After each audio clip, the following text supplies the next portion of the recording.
started. What kind of witchcraft is that? Can you hear me, Miranda?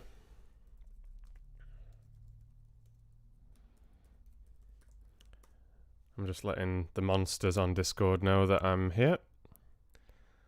Let's see if you can respond, Miranda. See if you could hear me or not. You said, is this it? We will see. I'm going to drink my coffee in the meantime. Teresa and Shannon and Colourbrights. I wonder if Miranda is here or is she trapped in some ghost stream, lost in the ether. Welcome to Ada as well.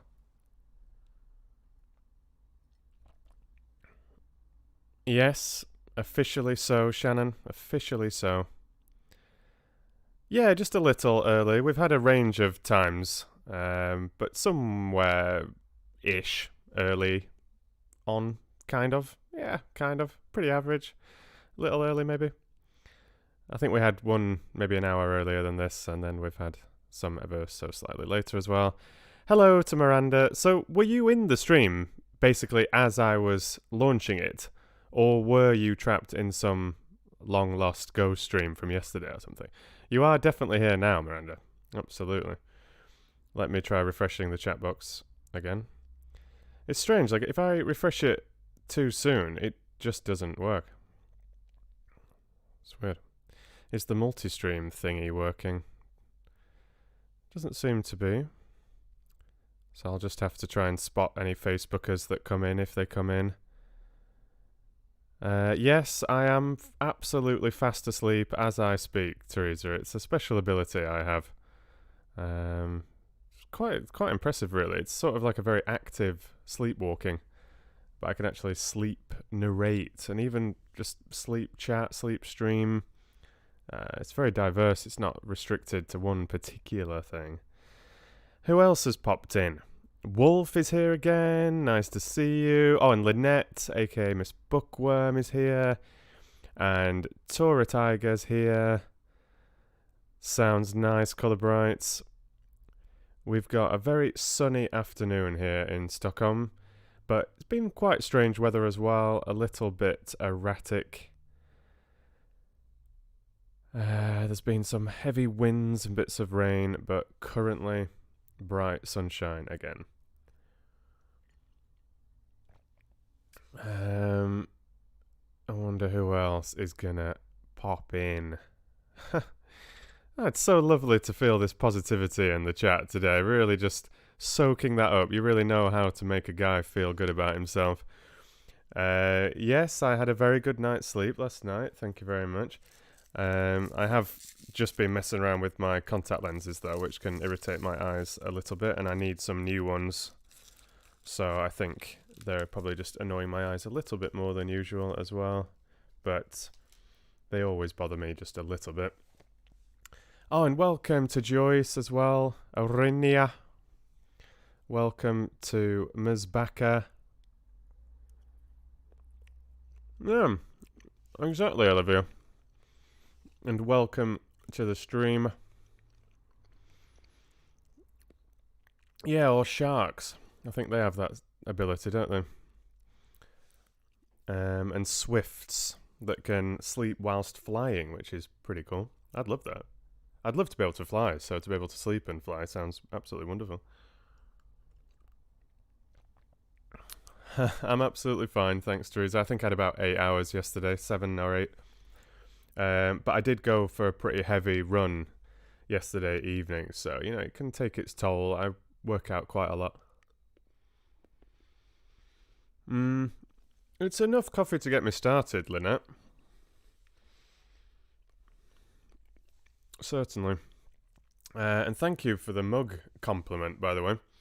This was actually a gift from my Lady Fox's mother. It's very nice. Very nice.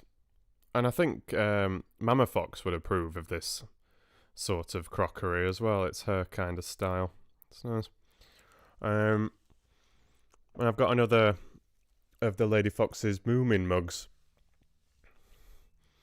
as well to show you, because you seem to appreciate these.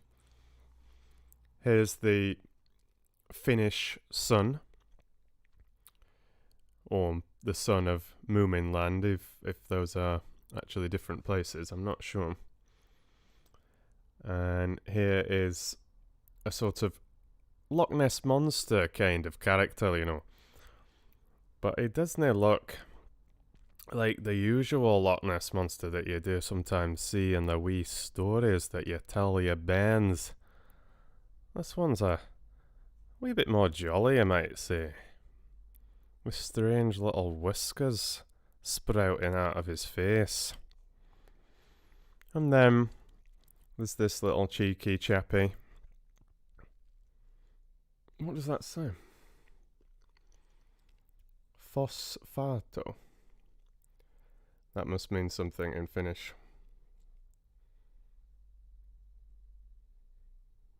It's very cute. So, yep, mug time is over. Oh, and Stardust Science is in the stream as well. Welcome, welcome, welcome. Nice to see you today. And Bros 614. Nice to see a new face in the chat as well. Good stuff.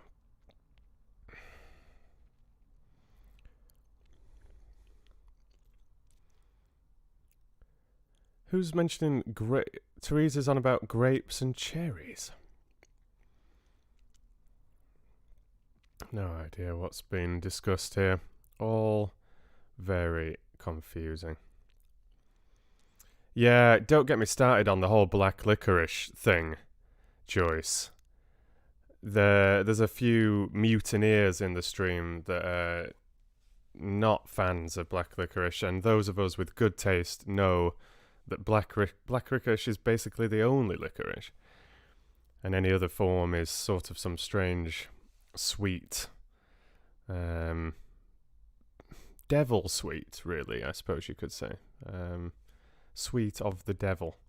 No, I like the strange little red licorices and other types of licorice too, but I mean, black licorice, that's the original. You can't be dissing it. But a while ago on Discord, Shannon, aka the Poll Master, was doing a weekly poll on black licorice that they always describe as this absolutely horrendous, disgusting thing, or red licorice. To which I think Miranda said, but is red licorice even licorice? And I think really the argument was won at that point. And I think black licorice did win the poll as well, right? Could you just refresh my memory there? Welcome to Orange. Sounds like you're not the biggest fan of licorice. And welcome to Jake as well. Very nice to see you. Sorry about the problems with the internet connection yesterday. I don't know what that was all about. It never showed any issue on my screen in terms of my Wi-Fi connection, but maybe it was just something with the Streamlabs stream software and like the communication with YouTube or something. I don't know, but it was a shame. It aborted the stream and we had to restart. But a lot of you got back in the stream yesterday, and we had a really, really nice bit of reading with some more To Marry a Prince. And the first half of the first chapter of George Orwell's 1984. And I'd really like to know what you thought about that. Oh, and I've just realised that my multi-stream view is working today. That's really nice. I think it just took a bit of time to get going, but that's good to know, because I do miss the Facebook chat sometimes. But yeah, I hope you enjoyed that first half of the first chapter, for those of you that have listened to it, either during the stream or afterwards. I personally really, really enjoyed reading it. And like I've said, I've been itching to start it for a long time. And I know there was a couple of mistakes here and there, but I think it was generally quite smooth.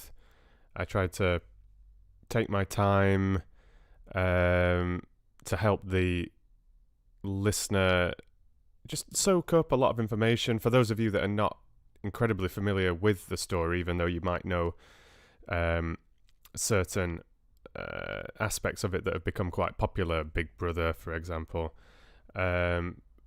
There's a lot of new terminology, sort of world building going on there. So I just tried to read at quite a slow, steady pace whilst trying to capture the atmosphere, but also keeping it sort of strangely relaxing at the same time, even though there is obviously a very dark underlying mood going on there.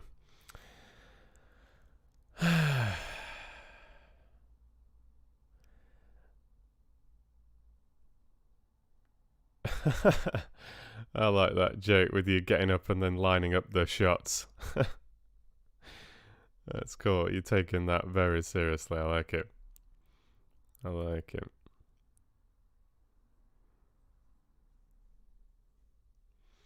Yeah, it does taste different though as well. The red licorice, for example. It's not just food coloring. There are some flavors in there, and often more sugar in there as well. And it's very popular in Finland, obviously just over the border here for me in Sweden.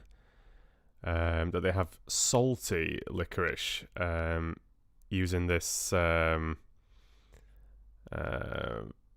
What's the full? It's a type of ammonia sulfate, I think it is. They call it salmiak, salmiakki. So it's not like pure salt, but it's along those lines. And it can be strangely nice. Some of it is very, very intense and very stingy on the tongue, but can be nice. For those of you that don't even tolerate your regular black licorice, though, you're just gonna run a mile from that stuff. But it's really popular among some in Sweden and very popular over in Finland. There's about 1,000 different varieties of it. Welcome to Mabel as well, dropping in. It's been nice that you've been joining us on Discord over these last few days as well. Oh, and welcome to Lightweaver again. Good stuff. Nice to see you. We're getting a good little gang in here today. That's cool. Yeah, no, it's not. It's not pure ammonia. I'll just give it a quick Google. Salmiak.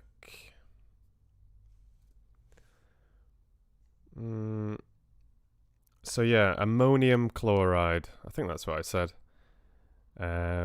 Salty licorice, or salmiak licorice, is a variety of licorice flavored with the ingredient salmiak salt, and is a common confectionery found in the Nordic countries, as well as northern Germany and some other spots.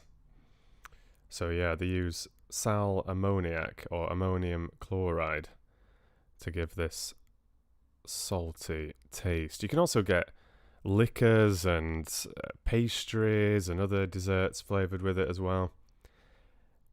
NH4Cl is the molecular chemistry term, if you want to do a little bit more research. And there is your science / confectionery lesson for the day. Welcome to Logan. Nice to see you dropping in. Good stuff. That's nice. That's nice, Joyce. I'm glad he's a fan. I mean, I don't normally get too involved with the very salty ones. Maria's a big fan of any salty licorice. I think she likes all of them. I normally have some of those sort of semi-salty ones, and generally most licorice stuff I think is pretty tasty, to be honest. And I saw Laurie jumping in as well. Very nice to see you. Very nice to see you. Did anybody mention 1984 when I was just bringing it up there with yesterday's reading? I don't think anybody was really leaving any feedback one way or the other in the chat. Not that I could just see. I think you got a little bit more infatuated with the licorice discussion. Understandable.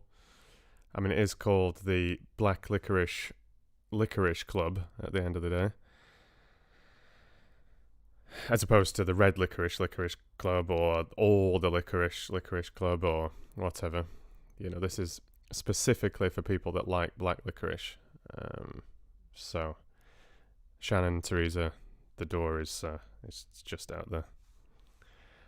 I tease, of course, I tease. You give me all this flack over on Discord. I've got to show my fox claws from time to time.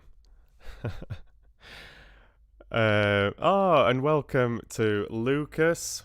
You're enjoying the cup of tea. It's coffee. But tea fits better with the English image. I love that, Jake. You just didn't get the memo, did you? I think there has been some genuine drinking, to be fair, like over the months. But Shannon and Teresa, they like to, you know, give this particular kind of image across publicly, but we know otherwise.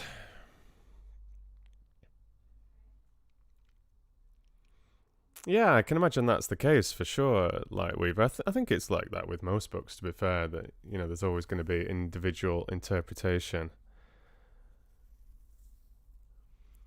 You're still on about licorice, Lynette. I mean, it comes from some licorice root, doesn't it? But I don't know where the name originates from.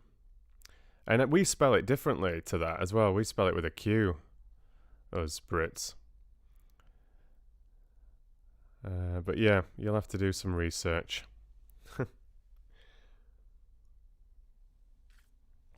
No, the Black Licorice Club is a very different club to the Vegemite Marmite Club. I don't know if there's like a Venn diagram there. There might be some crossover, but I'm certainly not in the crossover. So I see them as separate, completely unrelated interests, to be honest, Orange. But, you know, conduct some research, perhaps start a paper on that, and, you know, get some surveys out there, and we'll see what we can find. But welcome to Jane.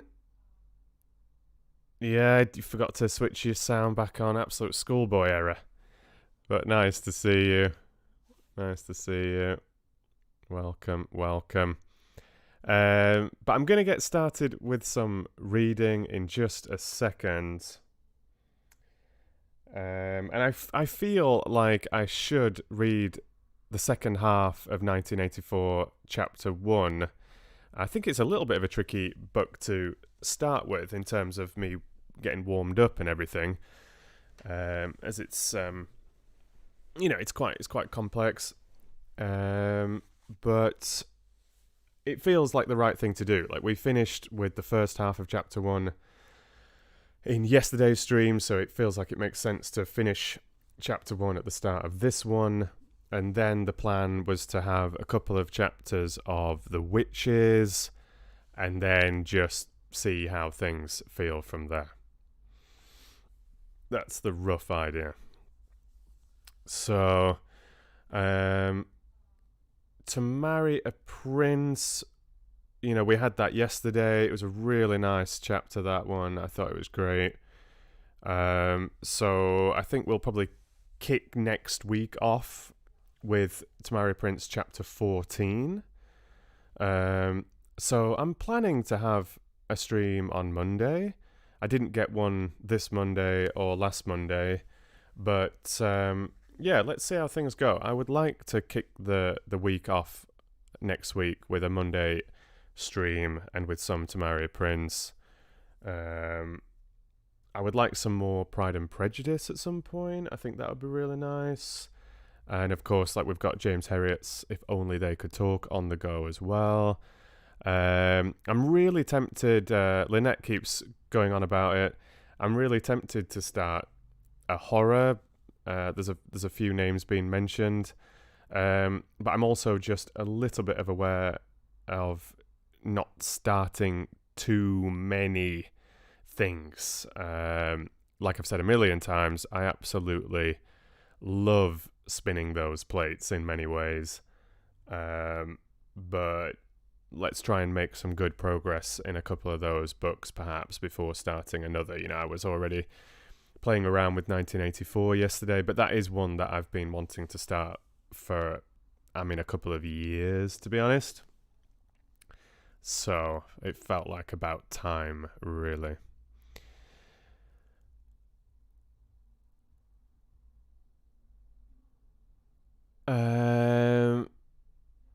Thanks very much, Lucas.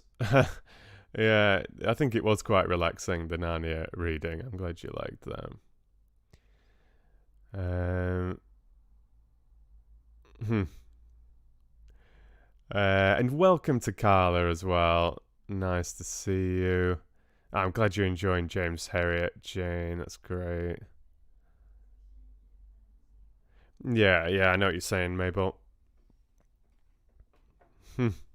Yeah, I'll have a look into it, Lynette. I'll have a look into it. If there's a shorter one, that would be a good place to start, I imagine.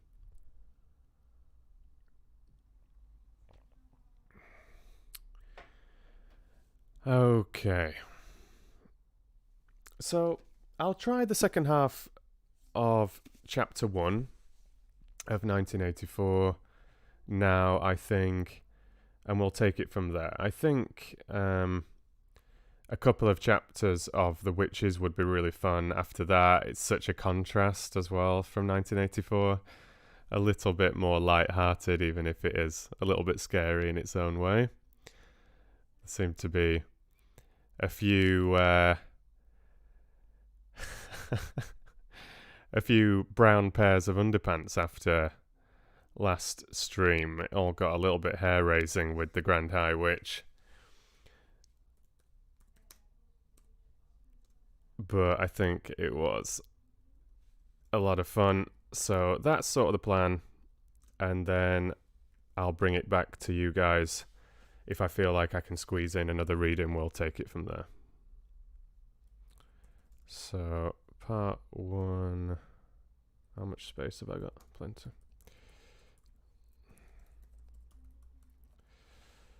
Okay.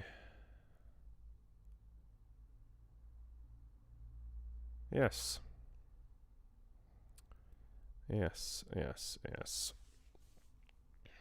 Oh, and hello to Wei Chen as well.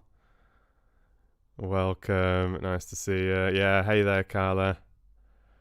Alright, let's get rolling. There's a nice little gang of Fox fans here now, so I feel like I can get started. Miranda's voting for witches. What the fox?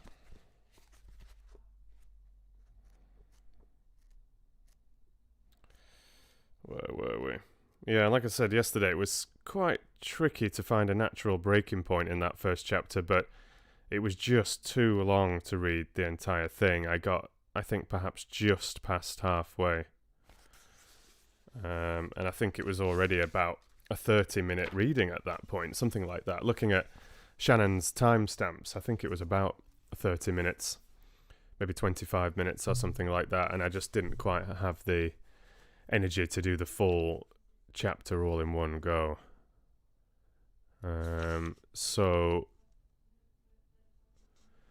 Yes, we've had this. Had this.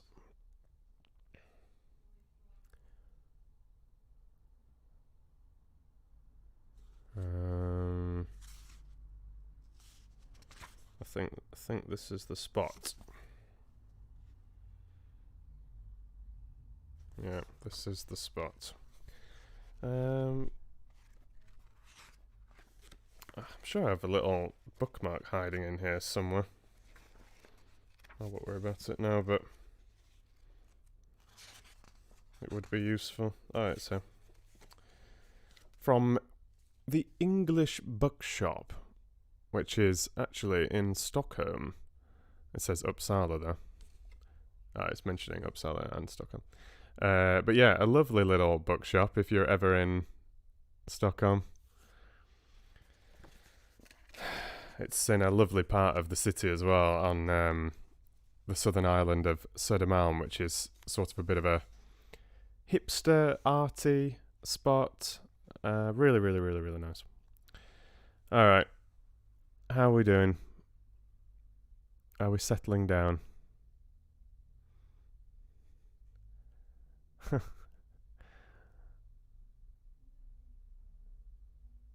Okay. You entertain yourselves. And if you didn't hear the first half of this chapter yesterday and you haven't managed to catch up with the live streams, then shame on you. But basically, just let the words wash over you and let it just be a pleasant accompaniment to your day. So we continue with George Orwell's 1984, and this is chapter 1. But we pick up the story halfway through chapter 1.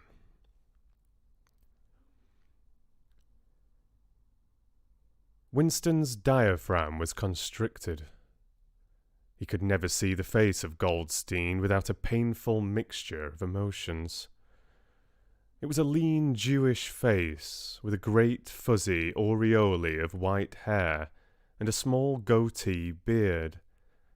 A clever face, and yet somehow inherently despicable, with a kind of senile silliness in the long thin nose, near the end of which a pair of spectacles was perched.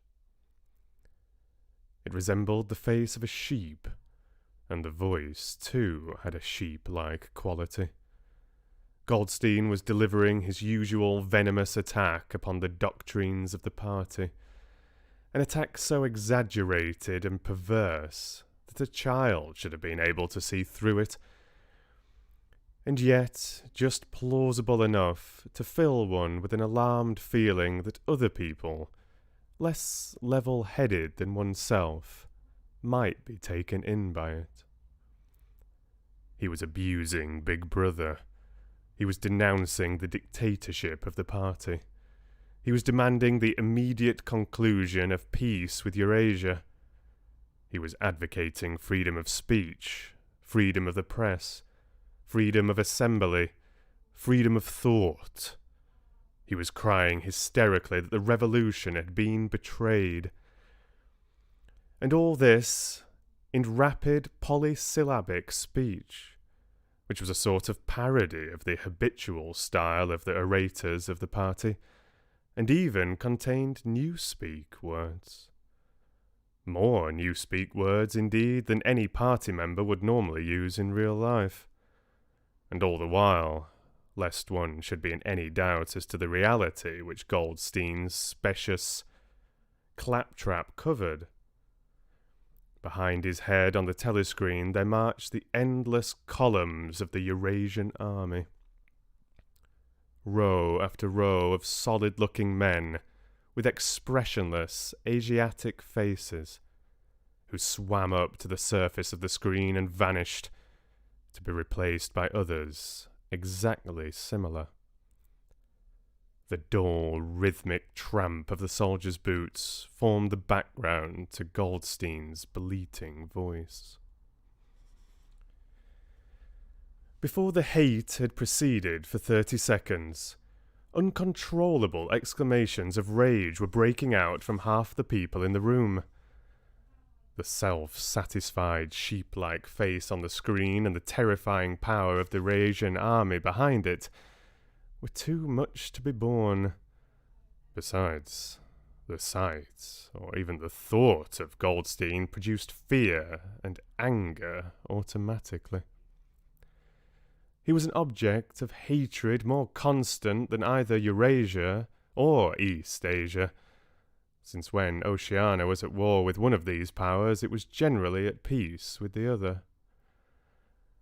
But what was strange was that although Goldstein was hated and despised by everybody, although every day and 1,000 times a day, on platforms, on the telescreen, in newspapers, in books, his theories were refuted, smashed, ridiculed, held up to the general gaze for the pitiful rubbish that they were. In spite of all this, his influence never seemed to grow less. Always there were fresh dupes waiting to be seduced by him. A day never passed when spies and saboteurs acting under his directions were not unmasked by the thought police. He was the commander of a vast, shadowy army, an underground network of conspirators dedicated to the overthrow of the state. The Brotherhood, its name was supposed to be. There were also whispered stories of a terrible book, a compendium of all the heresies, of which Goldstein was the author and which circulated clandestinely here and there. It was a book without a title. People referred to it, if at all, simply as the book. But one knew of such things only through vague rumours. Neither the Brotherhood nor the book was a subject that any ordinary party member would mention if there was a way of avoiding it. In its second minute, the hate rose to a frenzy. People were leaping up and down in their places and shouting at the tops of their voices in an effort to drown the maddening, bleating voice that came from the screen. The little sandy-haired woman had turned bright pink, and her mouth was opening and shutting like that of a landed fish. Even O'Brien's heavy face was flushed. He was sitting very straight in his chair, his powerful chest swelling and quivering as though he was standing up to the assault of a wave. The dark-haired girl behind Winston had begun crying out, "Swine! Swine! Swine!" And suddenly she picked up a heavy Newspeak dictionary and flung it at the screen. It struck Goldstein's nose and bounced off. The voice continued inexorably. In a lucid moment, Winston found that he was shouting with the others and kicking his heel violently against the rung of his chair. The horrible thing about the 2 minutes' hate was not that one was obliged to act a part, but that it was impossible to avoid joining in. Within 30 seconds, any pretense was always unnecessary. A hideous ecstasy of fear and vindictiveness, a desire to kill, to torture, to smash faces in with a sledgehammer, seemed to flow through the whole group of people like an electric current, turning one even against one's will into a grimacing, screaming lunatic. And yet the rage that one felt was an abstract, undirected emotion, which could be switched from one object to another like the flame of a blow lamp.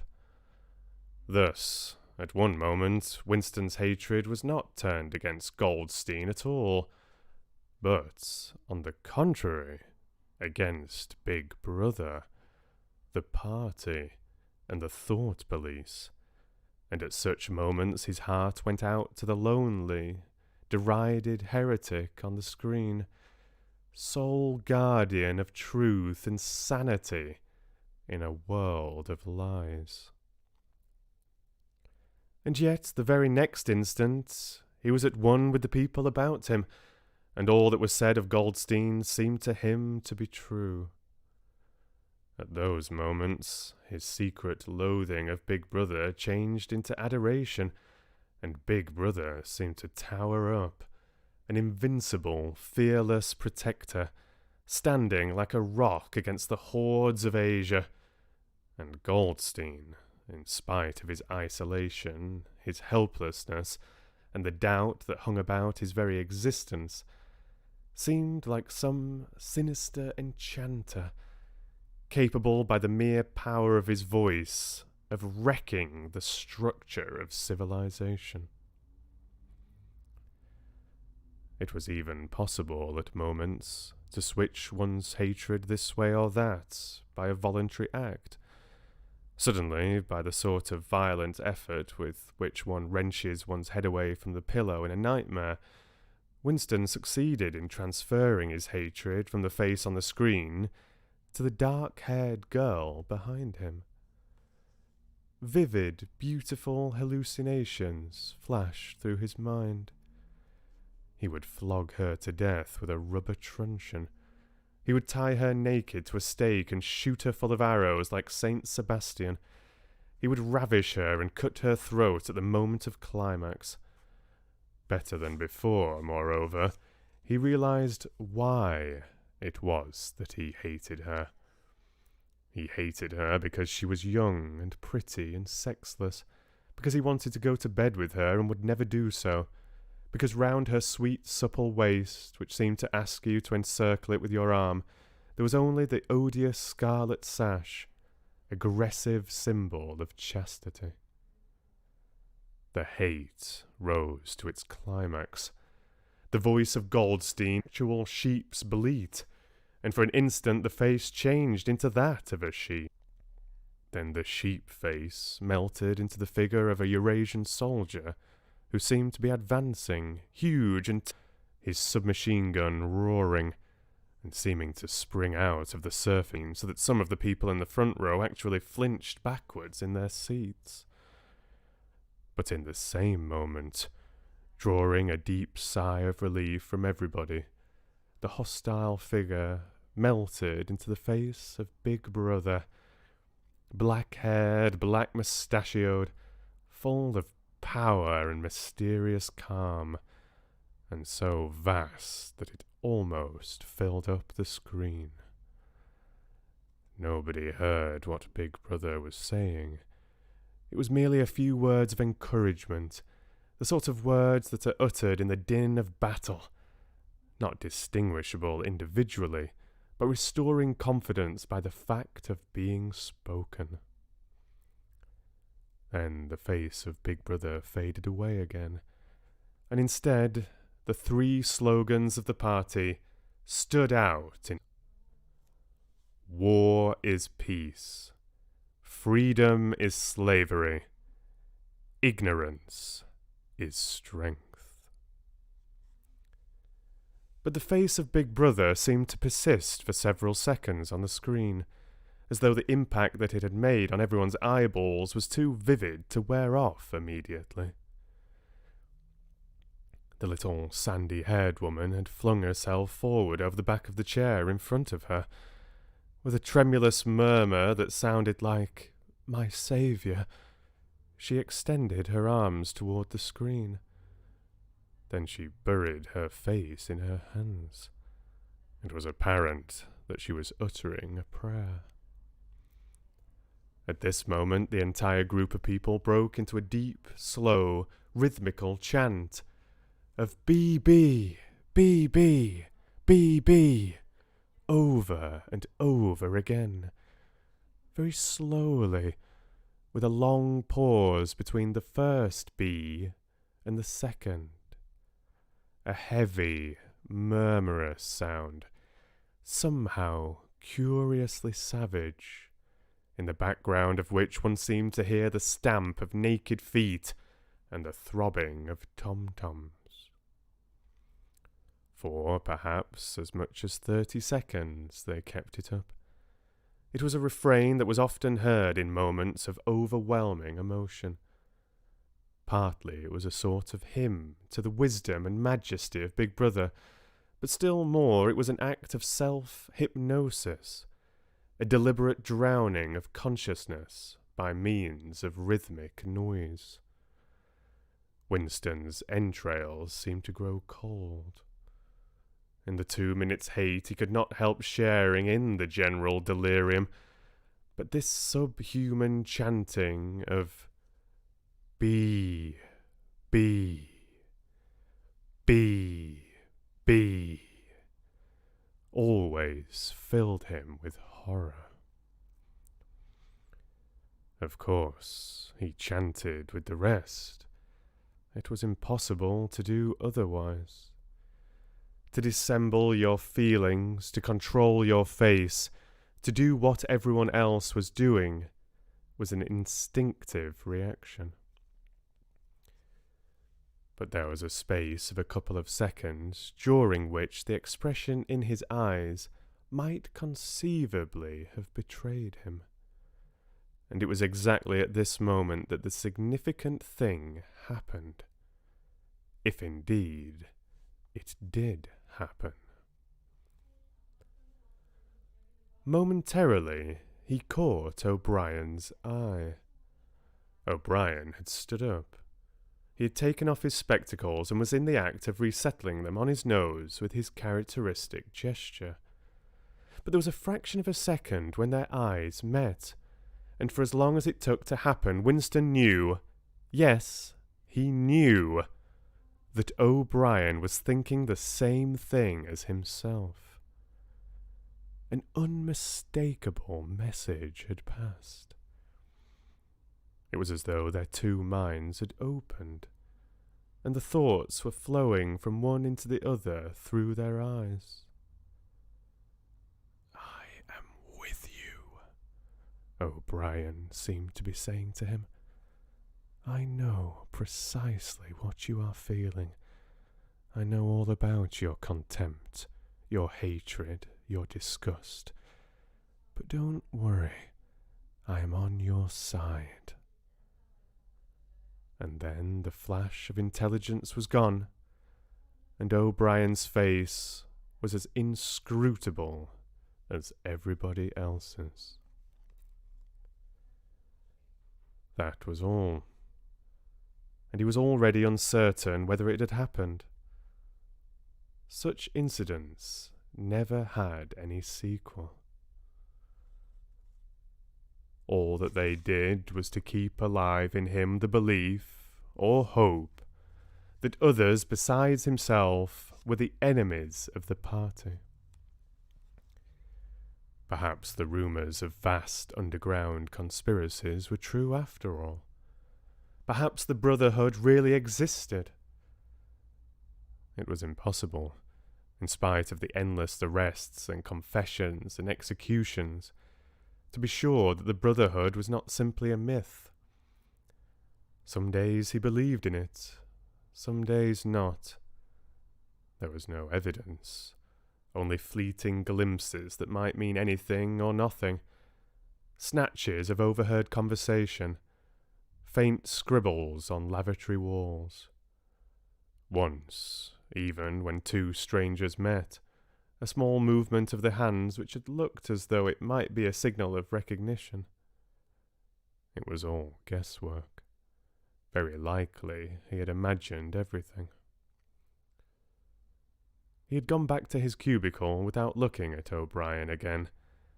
The idea of following up their momentary contact hardly crossed his mind. It would have been inconceivably dangerous, even if he had known how to set about doing it. For a second, 2 seconds, they had exchanged an equivocal glance, and that was the end of the story. But even that was a memorable event, in the locked loneliness in which one had to live. Winston roused himself and sat up straighter. He let out a belch. The gin was rising from his stomach. His eyes refocused on the page. He discovered that while he sat helplessly musing, he had also been writing, as though by automatic action.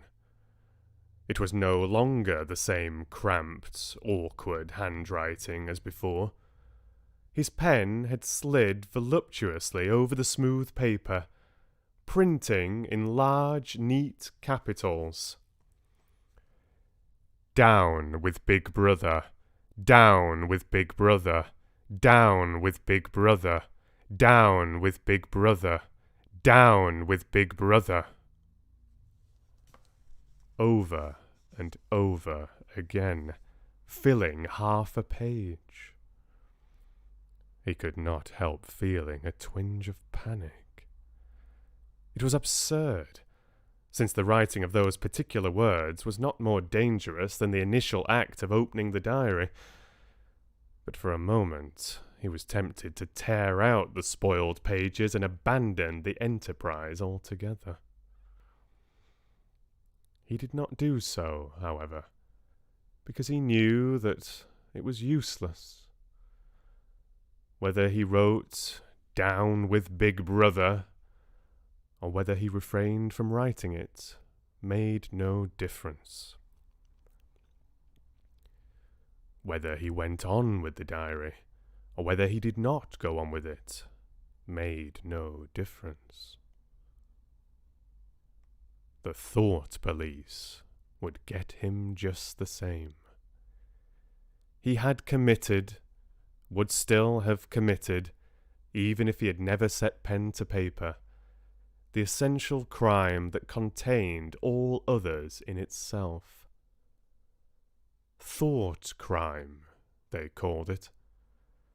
Thought crime was not a thing that could be concealed forever.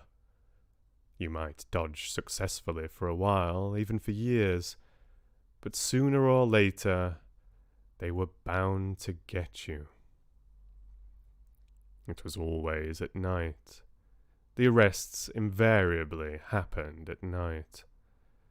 The sudden jerk out of sleep, the rough hand shaking your shoulder, the lights glaring in your eyes, the ring of hard faces round the bed. In the vast majority of cases there was no trial, no report of the arrest. People simply disappeared, always during the night. Your name was removed from the registers. Every record of everything you had ever done was wiped out. Your one-time existence was denied and then forgotten. You were abolished, annihilated, vaporized was the usual word. For a moment he was seized by a kind of hysteria.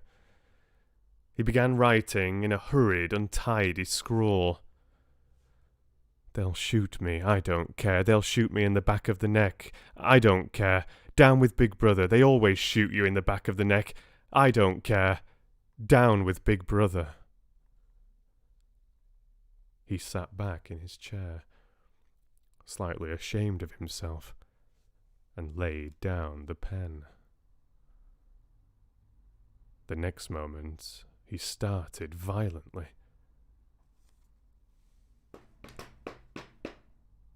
There was a knocking at the door. Already? He sat as still as a mouse, in the futile hope that whoever it might be go away after a single attempt. But no.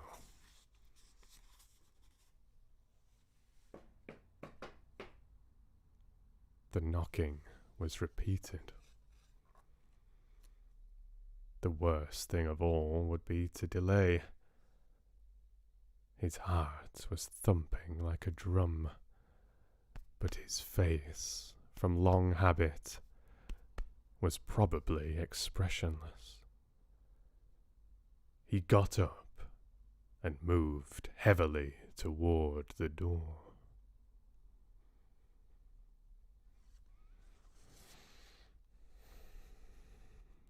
The bookmark is going in at the end of chapter 1. Thank you so much for listening, Fox fans. A dark book indeed, but I really hope you're enjoying it. I think it's Very interesting, very thought-provoking, certainly extremely famous for a reason, and extremely well written and constructed by George Orwell, of course. Thank you for listening, and welcome to Aussie Juz. Good day, Juz. Nice to see you in the chat.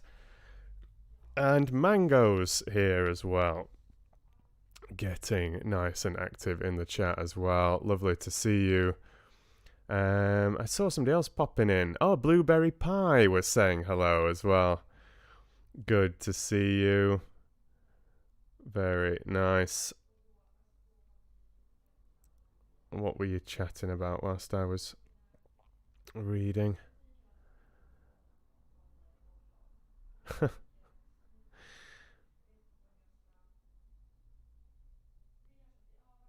I'm certainly not too mature for your silliness. Don't you worry about that, Shannon. Don't you worry about that. You've got snow again as well. Wolf's heading off. I hope you can pop back in later, Wolf. It's been nice to have you. You had a little bit of skipping. Seems like that sorted itself out, though. A little bit of buffering. It was nothing to do with me or my evil tech-savvy twin. Logan commenting on the Down with Big Brother lyrics, I think you were... Oh, you were... Okay. Caught my eyes, I worked them by. Yeah, I got started at a reasonable time today, Mango. And... and yeah, I'm going to try and keep some momentum here and get started with the second reading pretty soon as well. Yeah, a serious cliffhanger indeed, Mabel. Could you hear my knocking, by the way? I couldn't just find a good place on the table to knock whilst reading with me holding the book. Hopefully you just picked it up. I was wanting to do a bit of a more forceful knock to startle you slightly, but let me know if you could still hear it. I was trying to add just a little bit of a heartbeat in there as well at the end. I enjoyed that second half of the chapter more than the first half, actually. I just warmed up into the writing a little bit more. Oh, thanks, Lightweaver. Glad you enjoyed it. Yeah, what happens next? Very tense stuff. Oh, you could hear it. Good. Non-alcoholic coffee. Yeah, right, Jake. Yeah. Nicely audible. That's a pleasant way of putting it, Lightweaver. Yeah, good. Not loud enough to be startled. But maybe that would have been too startling. Hopefully it was just enough. Okay, good stuff. Yeah, I really warmed up into that, I think. Just always takes a little bit of getting used to when you're starting a new book. Yeah, you just have to warm up a little bit, really. So I felt that second half was quite smooth. And like I said yesterday, I have pre-read most of the first chapter of Animal Farm, so I'm quite familiar with that. Like, particularly this long speech that I was referencing yesterday. But 1984, I did read the first chapter back in September, but just mentally. I didn't read it out aloud. So I knew roughly what was coming there. I don't think I quite finished the first chapter, but I knew roughly what was coming.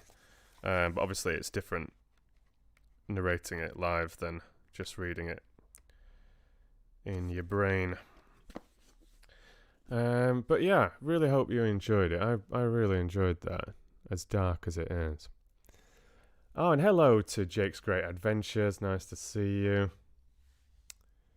Yeah, good point, Olivia. Good point.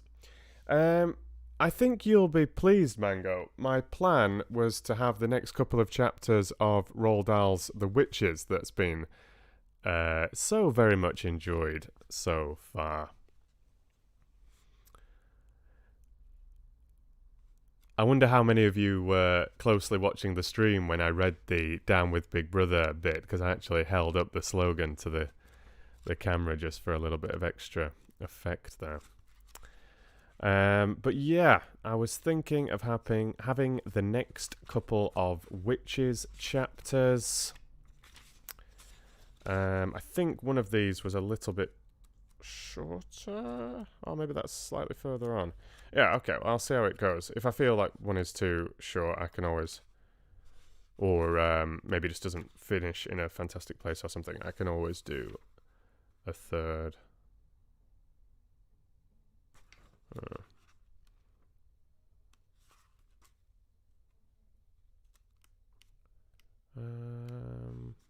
One. I think two will work quite well, actually, from what I can see. But yeah, I'll just see how it goes. Oh, very, very much enjoyed, Lynette. Good to hear it. Oh, and welcome back to Barbara. Nice to see you. I'm sure your name sounds far more eloquent in Russian than my northern pronunciation of Barbara. But welcome. Very nice to see you again. No, I didn't, Jake. I saw that you'd mentioned that. You'd sent me a message on Facebook through the fan page, and I've not just replied to you yet. But no, I haven't seen that you were talking about with the Matterhorn. Yeah, I haven't. But yeah, we're getting a nice little gang in here today. Oh, maybe some singing time. I'd not really thought about that, actually. We'd been having a few sing-songs, so I've not really got anything lined up. But it became a real song fest, that last stream with the Witches, because we'd had a couple of Lord of the Rings songs, and then the Grand High Witches, absolutely bananas. Somewhat spontaneous, gloating song at the end there, so yeah, all got a little bit weird. Oh, and hello to Claire. Welcome back, welcome back. You've just missed the second half of 1984, Chapter 1. And some talk about licorice. Yeah, you've highlighted things pretty well there, Lynette. Mm-hmm.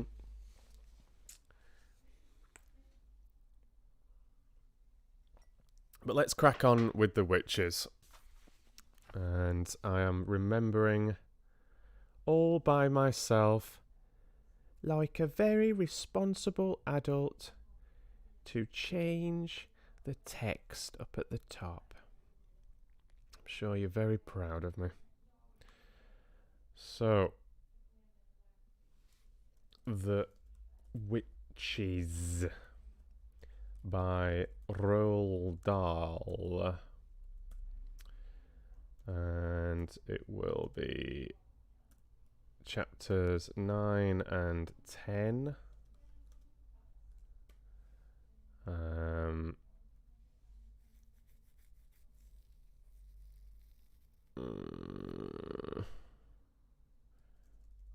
I don't really know what to say now. We've got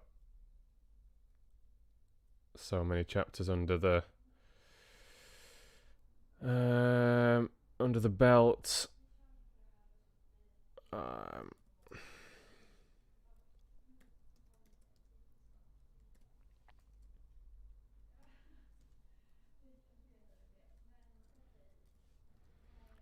And it was Wednesday.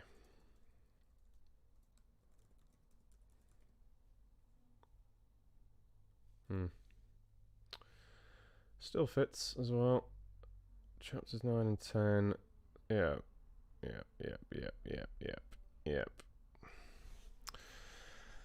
Alright. That's very random, Shannon, but thank you very much. Oh, and welcome to Joseph as well. Hey there, nice to see another new face in the stream. Really cool. Really nice. Welcome, welcome. All right, let's crack on with the witches. Let me just have some water. My mouth's feeling dry again.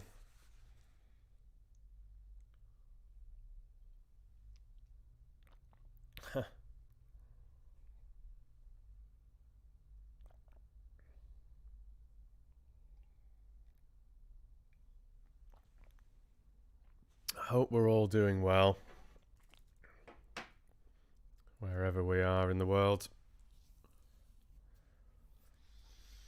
And this has been a fantastic story, I think. Maybe the most popular book on the Red Fox Book Club currently. I know there's quite a lot of you enjoying To Marry a Prince as well, and James Herriot and the other things that we've started. But I think The Witches has been the most popular so far. It's been a lot of fun.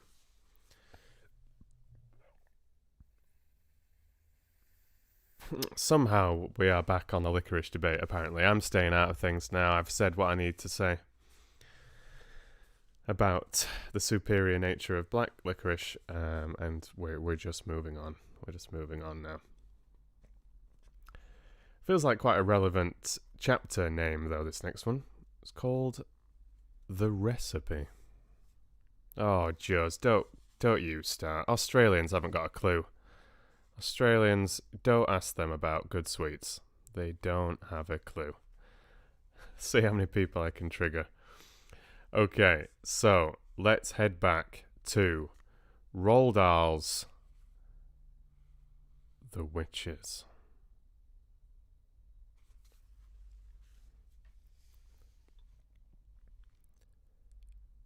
The Recipe.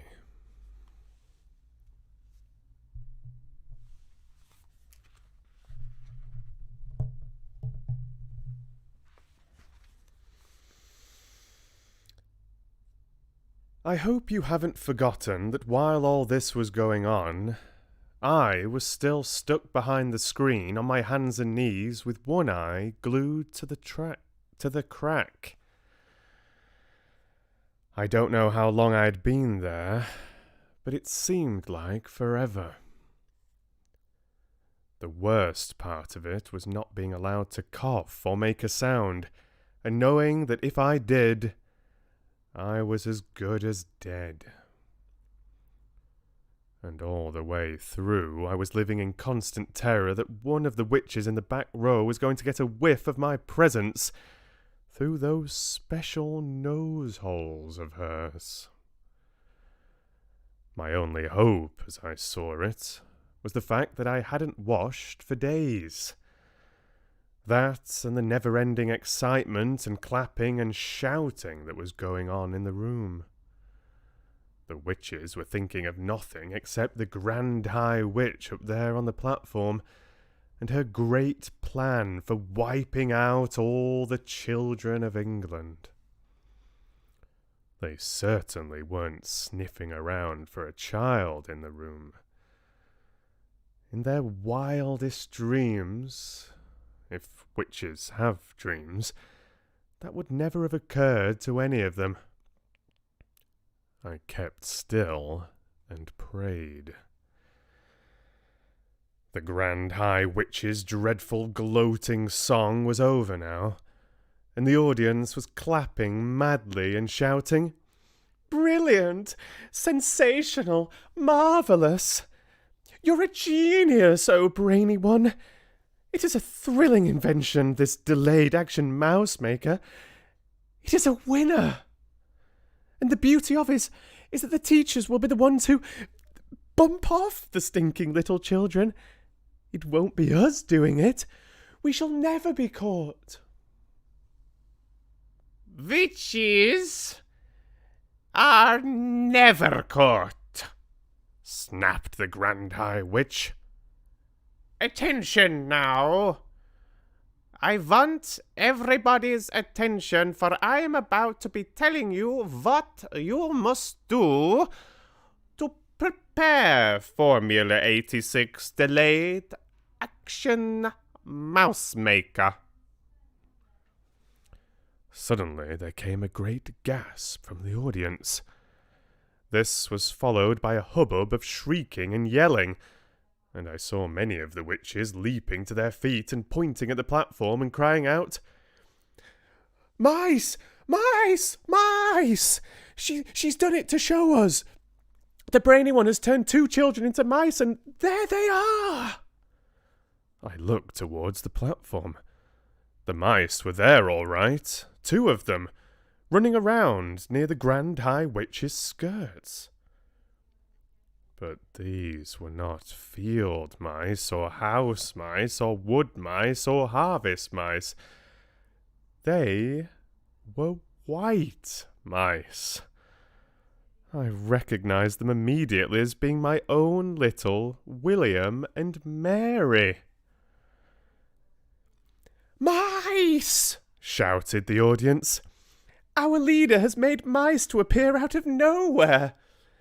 Get the mouse traps! Fetch the cheese!"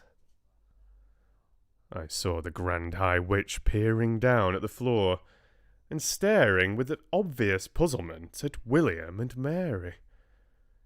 She bent lower to get a closer look. Then she straightened up and shouted, "Quiet!" The audience became silent and sat down.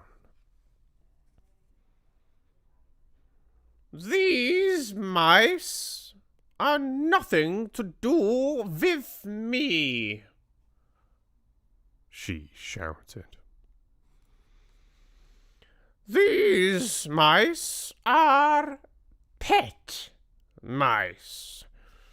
These mice are quite obviously belonging to some repellent little child in the hotel. A boy it will be for a certainty, because girls are not keeping pet mice." "A boy?" cried the witches. "A filthy, smelly little boy. We'll swipe him. We'll swizzle him. We'll have his tripes for breakfast." "Silence!" shouted the Grand High Witch, raising her hands. "You know perfectly well you must do nothing to draw attention to yourselves while you are living in the hotel. Let us, by all means, get rid of this evil-smelling little squirt, but we must do it as quietly as possible. For are we not all of us the most respectable ladies of the Royal Society for the Prevention of Cruelty to Children?" "What do you suggest then, O brainy one?" they cried out. "How shall we dispose of this small pile of filth?" They're talking about me, I thought. These females are actually talking about how to kill me. I began to sweat. "Whoever he is not important," announced the Grand High Witch. "Leave him to me. I shall smell him out and turn him into a mackerel and have him dished up for supper." "Bravo!" cried the witches. "Cut off his head and chop off his tail and fry him in hot butter." You can imagine that none of this was making me feel very comfortable. William and Mary were still running around on the platform, and I saw the Grand High Witch aim a swift running kick at William. She caught him right on the point of her toe and sent him flying. She did the same to Mary. Her aim was extraordinary.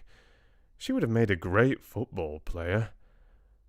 Both mice crashed against the wall, and for a few moments they lay stunned. Then they got to their feet and scampered away. Attention again! The Grand High Witch was shouting. I will now give to you the recipe for concocting Formula 86 Delayed Action Mouse Maker. Get out pencils and paper. Handbags were opened all over the room, and notebooks were fished out. "Give us the recipe, O brainy one!" cried the audience impatiently.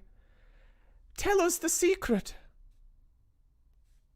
First, said the Grand High Witch, I had to find something that would cause the children to become very small very quickly. "And what was that?" cried the audience. That part was simple, said the Grand High Witch. All you have to do, if you are wishing to make a child very small, is to look at him through the wrong end of a telescope. "She's a wonder," cried the audience. "Who else would have thought of a thing like that?"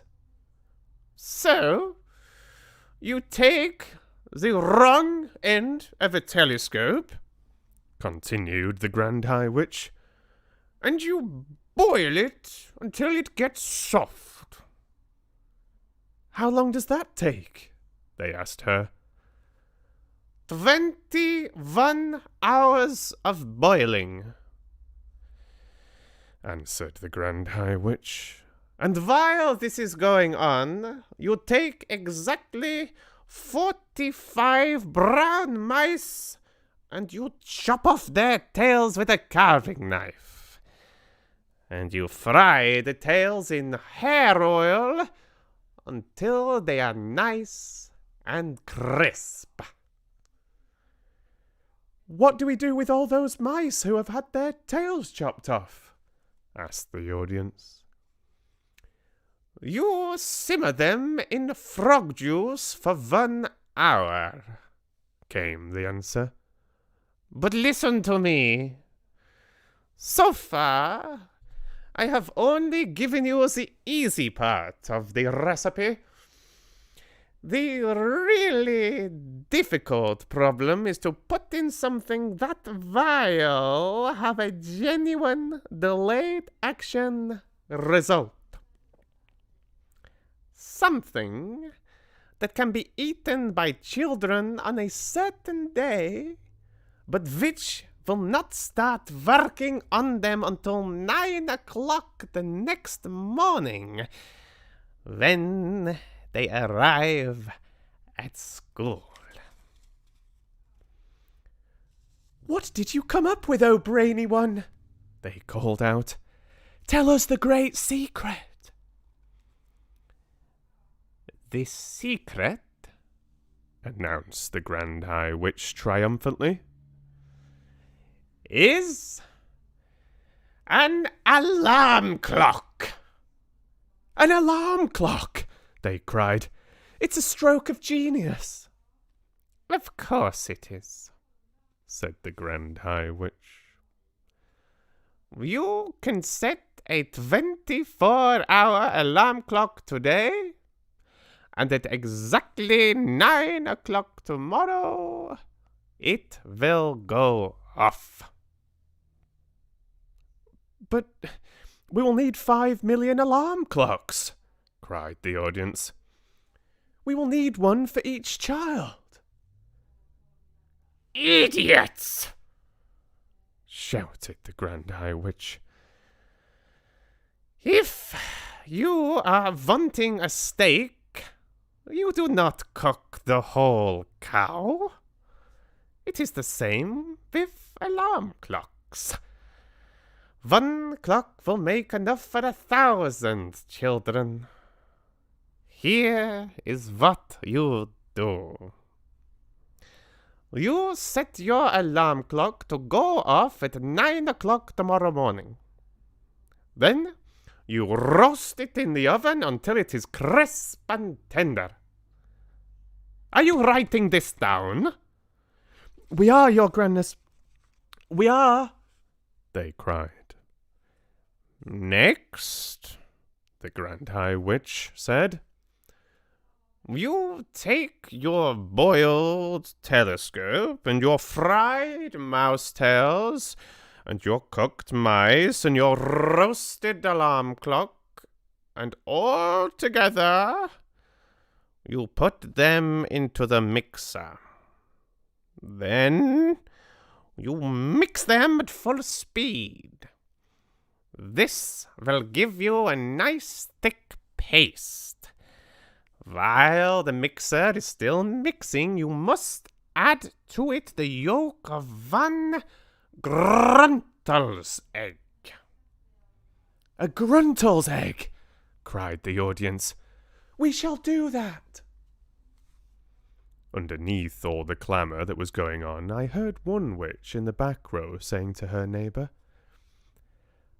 I'm getting a bit old to go birds nesting. Those ruddy gruntles always nest very high up. So, you mix in the egg, the Grand High Witch went on. And one after the other, you also mix in the following items. The claw of a crab cruncher, the beak of a blabbersnitch, the snout of a grubblesvert, and the tongue of a cat springer. I trust you are not having any trouble finding those? None at all, they cried out. We will spear the blabbersnitch and trap the crab cruncher and shoot the grubblesquirt and catch the cat springer in his burrow. Excellent, said the Grand High Witch. When you have mixed everything together in the mixer, you will have a most marvelous looking green liquid.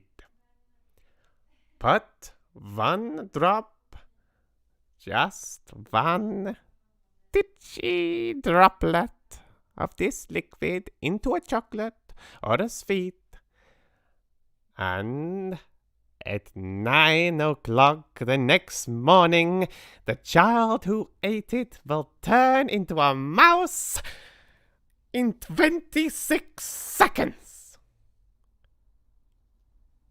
But one word of warning. Never increase the dose. Never put more than one drop into each sweet or chocolate.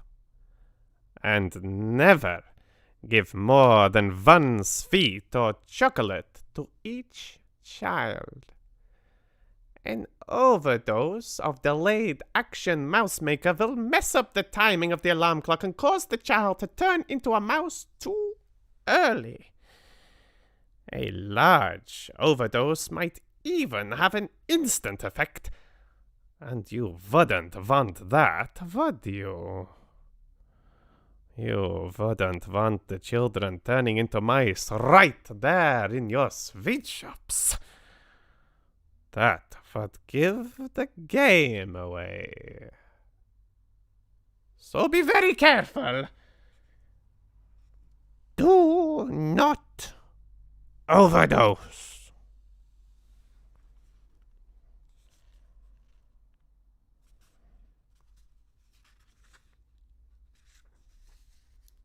That brings us to the end of chapter 9. How are we doing in the chat, everybody? How are we doing? I'm gonna pretty much head straight on with the next chapter and keep the flow. But I was just checking in, and hello to Sam in the chat. Don't think I'd said hello to you previously. Mango's definitely enjoying it. How are the rest of you doing? Oh, and thanks, Colour Brights. Thanks very much. I hope I've not missed any Facebookers today. Maybe there hasn't been any Facebookers so far today. I've been on the regular view, not on the multi-stream view, but I don't think I've missed anybody on Facebook. Thanks, Mabel. Yeah, it's a smashing book. Cheers, Claire. Thanks, Jane. Thanks, Barbara. Thanks, Way. Cheers, Olivia. Glad to see you're all here. I wasn't sure if you'd wandered off or fallen asleep, but we've still got you in the book club. Good stuff. Good stuff. Okay, I'll keep going.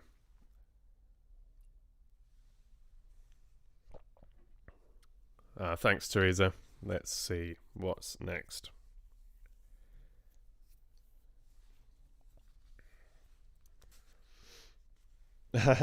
It feels a little bit better today, Claire, actually. Feels a little bit better. I think it was the singing that finished me off, because it was feeling fine that first chapter as well, when a couple of you were worried about my vocal cords. And obviously I am used to doing funny voices and stuff. But I think it was that crazy song that pushed me over the edge, because today it feels fine. Maybe I'm just being a little bit more sensitive in my throat, but I don't think so. It feels sort of the same. But the song was real hectic. But maybe I'm not shouting quite as loudly as I was last time as well. Good point, Mango. Yeah, I hope that's the case. Sorry to hear that, Laurie. I hope it goes smoothly for you. But yeah, you can always grab the replay. Alright, good times. Let's press on. So this is chapter 10.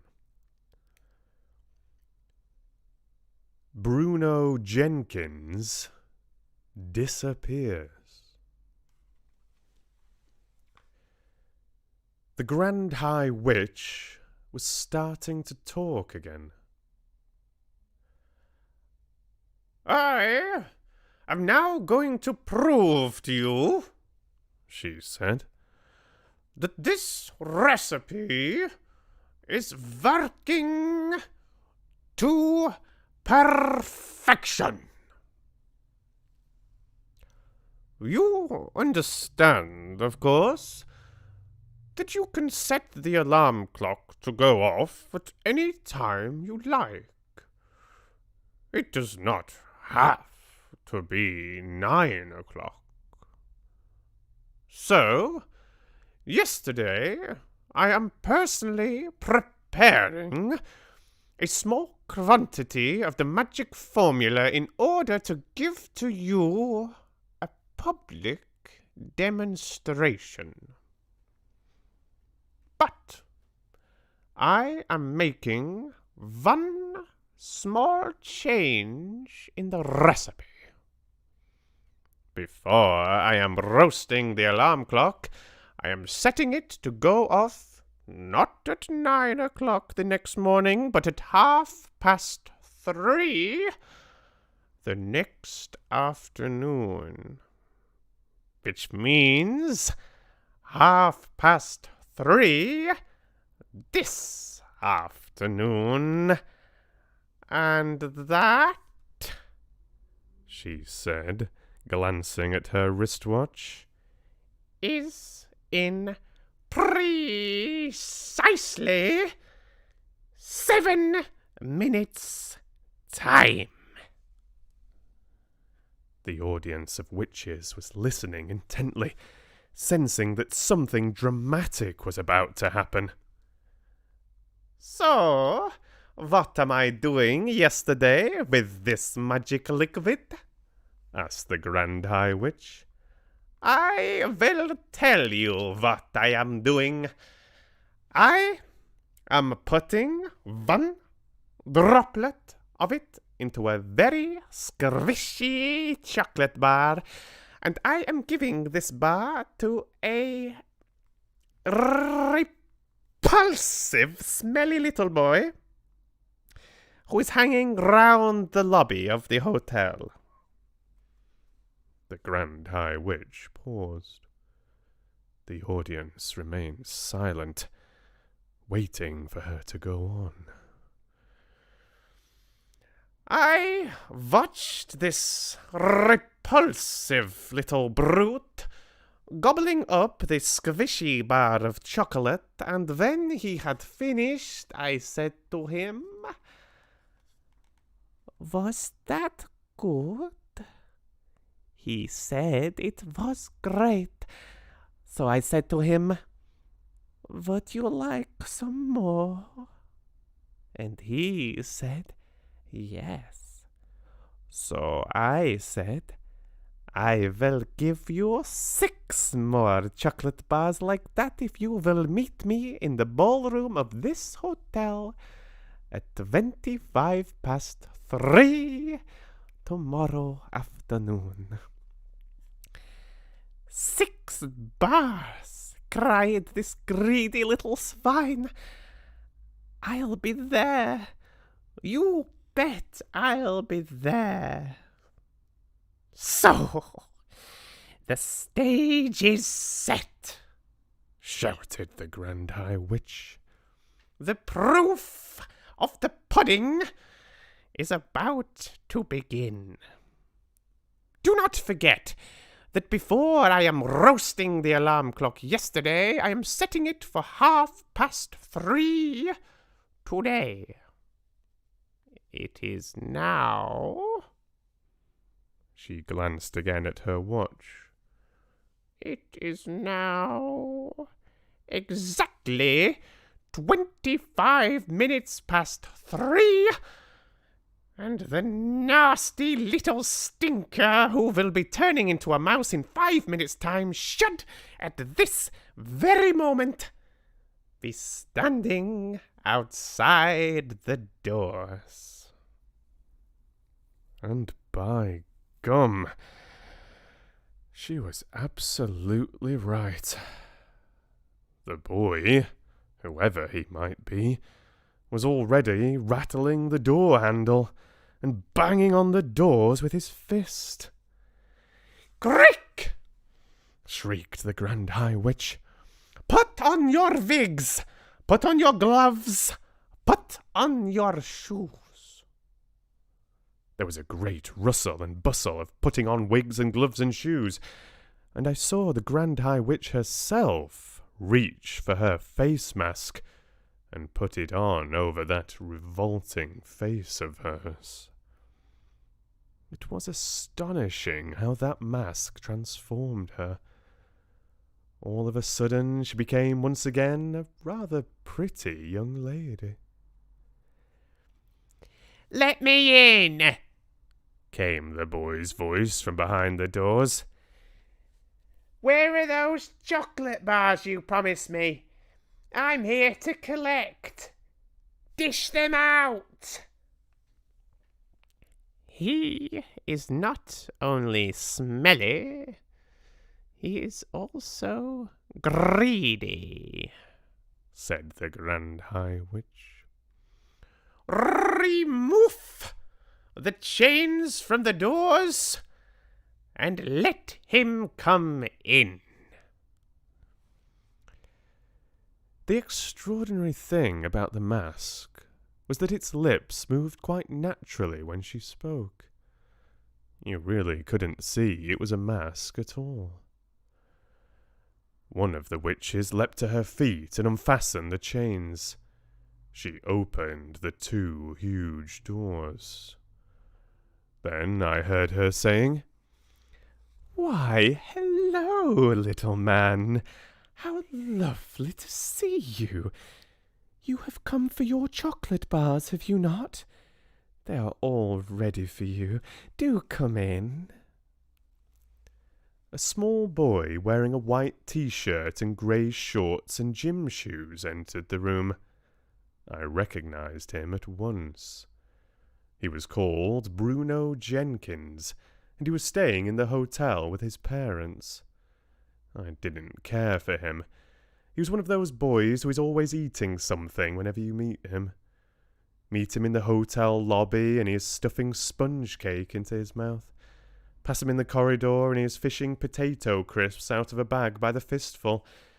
catch sight of him in the hotel garden, and he's wolfing a dairy milk bar and has 2 more sticking out of his trouser pocket.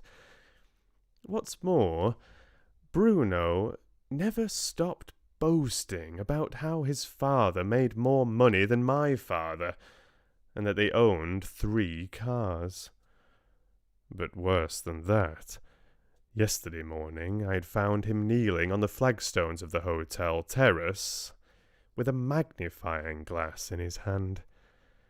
There was a column of ants marching across one of the flagstones, and Bruno Jenkins was focusing the sun through his magnifying glass and roasting the ants one by one.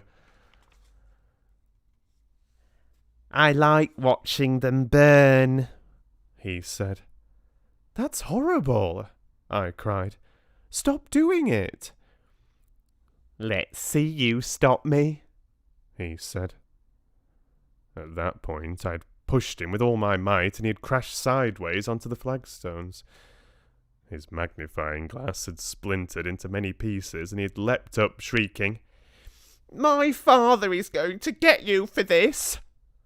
Then he had run off, presumably to find his wealthy dad. That was the last time I had seen Bruno Jenkins until now. I doubted very much that he was about to be turned into a mouse, although I must confess that I was secretly hoping it might happen. Either way, I didn't envy him being up there in front of all those witches. "Darling boy," cooed the Grand High Witch from up on the platform, "I have your chocolates all ready for you. Do come up here first and say hello to all these lovely ladies." Her voice was quite different now. It was soft and gentle and absolutely dripping with syrup. Bruno was looking a bit bewildered, but he allowed himself to be led up onto the platform, where he stood beside the Grand High Witch and said, "Okay, where are my 6 bars of chocolate?" I saw the witch who had let him in quietly putting the chain back on the door handles. Bruno didn't notice this. He was too busy asking for his chocolate. "The time is now 1 minute before 3:30, announced the Grand High Witch. "What the heck's going on?" Bruno asked. He wasn't frightened, but he wasn't looking exactly comfortable either. "What is this?" he said. "Gimme my chocolate." 30 seconds to go," cried the Grand High Witch, gripping Bruno by the arm. Bruno shook himself clear and stared at her. She stared back at him, smiling with the lips of her mask. Every witch in the audience was staring at Bruno. 20 seconds, cried the Grand High Witch. "Gimme the chocolate," shouted Bruno, becoming suddenly suspicious. "Gimme the chocolate and let me out of here." 15 seconds, cried the Grand High Witch. "Will one of you crazy punks kindly tell me what all this is about?" shouted Bruno. 10 seconds, cried the Grand High Witch. 9, 8, 7, 6, 5, 4, 3, 2, 1, 0. We have ignition! I could have sworn I heard an alarm clock ringing. I saw Bruno jump. He jumped as though someone had stuck a hatpin deep into his bottom, and he yelled, "Ow!" He jumped so high that he landed on a small table up there on the stage, and he started hopping about on top of this table, waving his arms and yelling his head off. Then suddenly he became silent. His whole body stiffened. "The alarm clock has gone off!" shrieked the Grand High Witch. "The mouse maker is beginning to work." She started hopping about on the platform and clapping her gloved hands together, and then she shouted out, "This smelly brat! This filthy scum! This horrid little louse will very, very soon become a lovely little mouse!" Bruno was getting smaller by the second. I could see him shrinking. Now his clothes seemed to be disappearing, and brown fur was growing all over his body. Suddenly he had a tail, and then he had whiskers. Now he had 4 feet. It was all happening so quickly. It was a matter of seconds only. And all at once, he wasn't there anymore. A small brown mouse was running around on the tabletop. "Bravo!" yelled the audience. "She's done it! It works! It's fantastic! It's colossal! It's the greatest yet! You are a miracle, oh brainy... You are a miracle, oh brainy one!"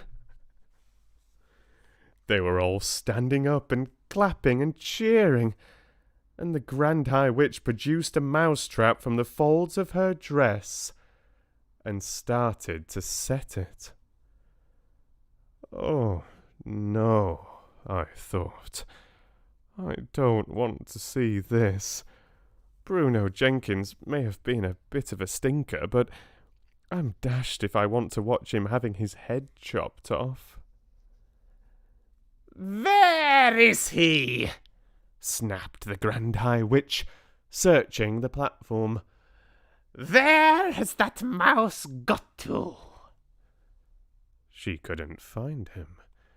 Clever Bruno must have jumped down off the table and scampered off into some corner, or even down a small hall. Thank heavens for that. "It matters not," shouted the Grand High Witch. "Silence! And sit down!"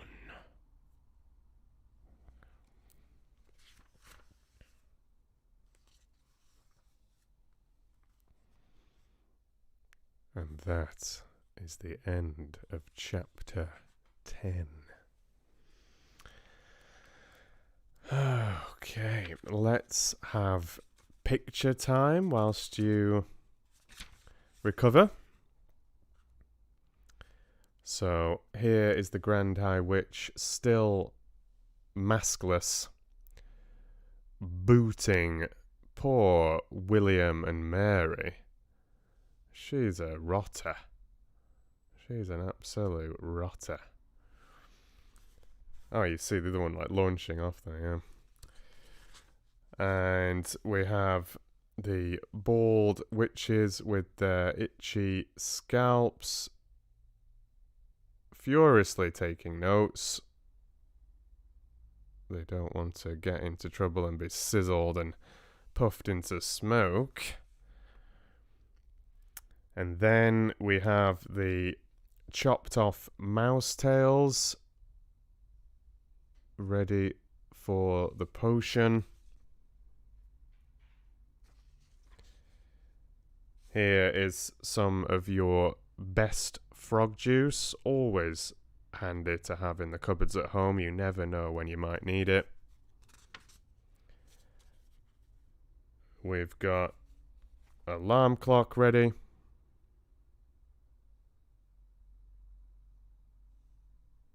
Always struggles to focus, does this? I'm trying to practice here, but if it doesn't want to focus, it just doesn't want to focus. And here's the telescope. and a gruntel's egg, of course. I know you're all very familiar with the gruntel, so you know that they look rather like a potato, but the shell is obviously much thicker than potato skin. But from a distance, especially in dark lighting, they can be confused.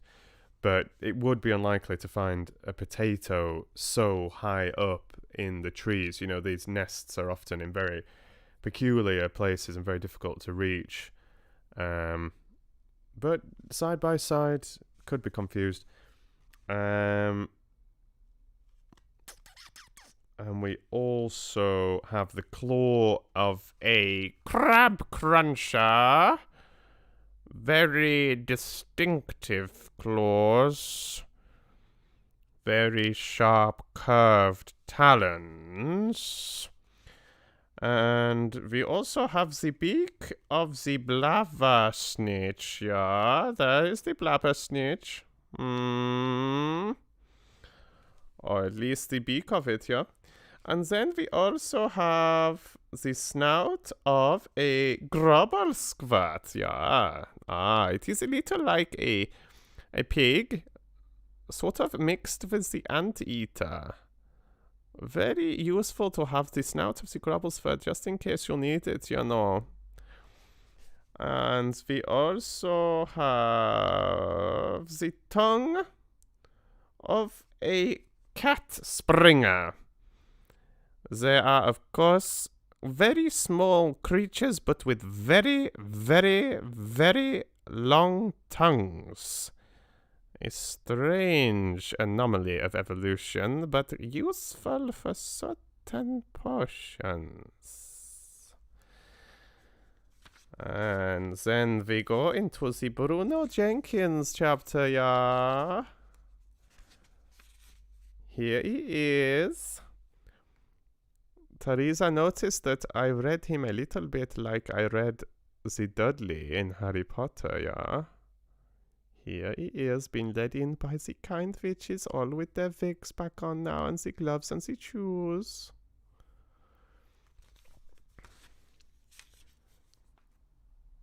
And the Grand High Witch, looking so much more pleasant now. How could you not trust her?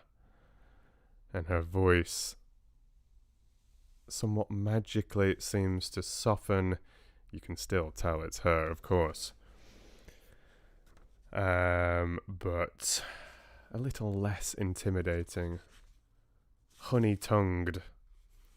And then we have the transformation of Bruno. See if I can do it justice. I'm not sure if I can, but I will try. Boy, losing clothes, fur, tail, whiskers, forelegs rather than arms, more fur, tail developing, shrinking, shrinking, shrinking, brown mouse. But has Bruno managed to escape? I mean, he may be a little brown mouse now. Like we've said before, I don't know if that does affect his life expectancy.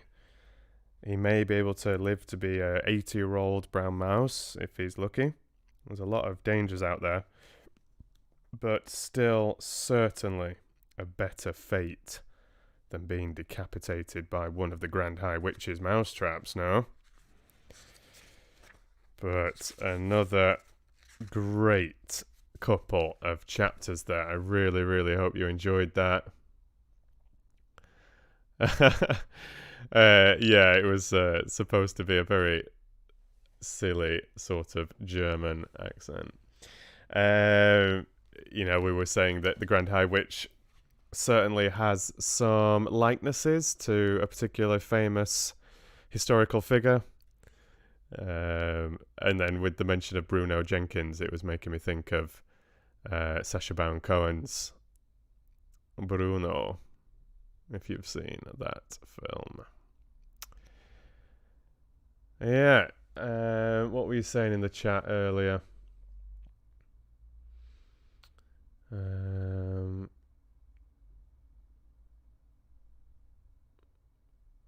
But that's cool, Barbara. If you were finding it a little bit hard to follow, you've actually got the text to read along with. That's lovely. It's a very common thing that a lot of people say that they like to read along with my reading, especially if English isn't your native tongue, and it can help with your English skills, which is lovely. Really, really nice. Yes, I guess that would very much be the case, Lynette, actually, when she's describing him as a smelly boy. He must be quite a clean boy. Yeah, you got called away yesterday, Ada, but at least you're here today. Glad you're enjoying that, Olivia. Have you missed some of this story, Teresa? You must have done. Yeah, so if you haven't bathed in ages, as he was saying in one of the other chapters, then the stink waves won't be emanating half as strongly. All the muck and dirt and such blocks that from the witch's nose holes, as Dahl describes it. Yeah, you were filling her in there.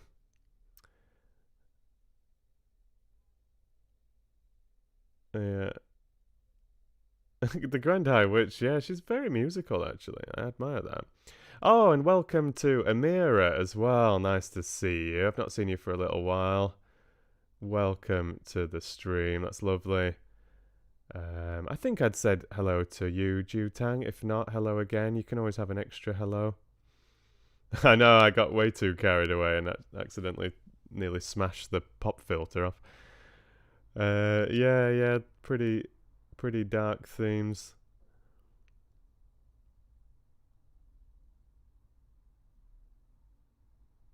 It was a funny looking alarm clock. Thank you for helping, Stosh, and welcome to the stream, Stosh. Nice to have you here. Welcome to the Foxy Book Club.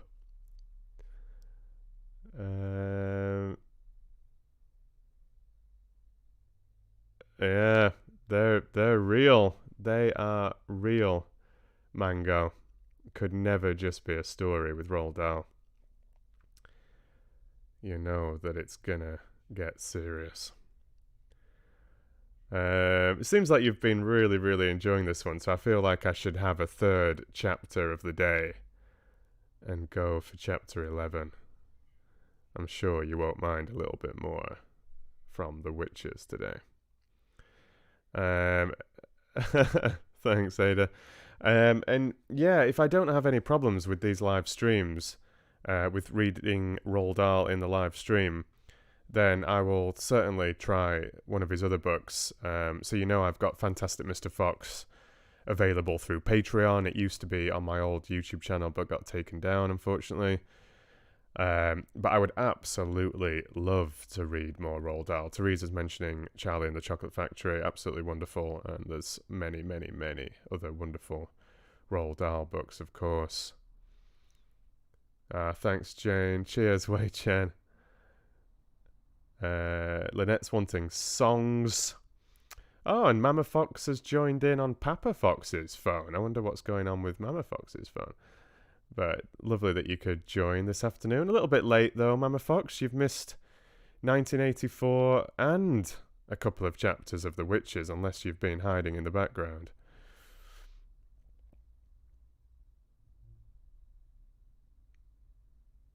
Right, okay. Yeah, you seem up for another chapter. Glad to see it.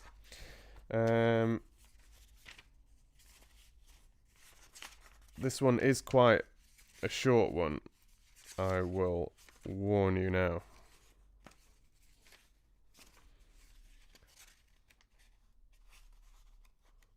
I'm just seeing some funny pictures that are coming on later.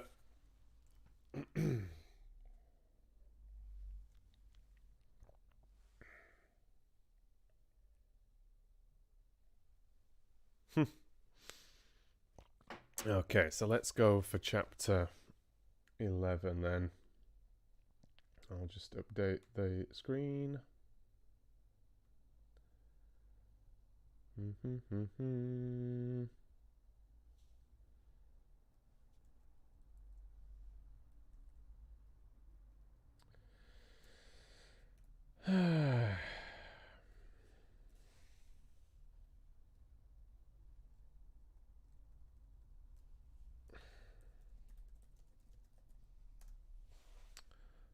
Okay.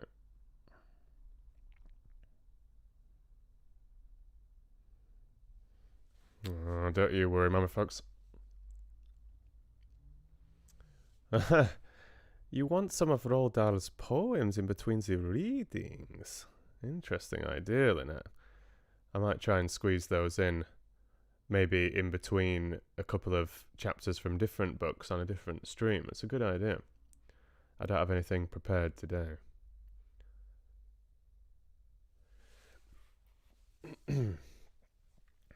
Nice timing. Could be a dangerous time to snooze. Okay. So, let's have one more chapter of The Witches.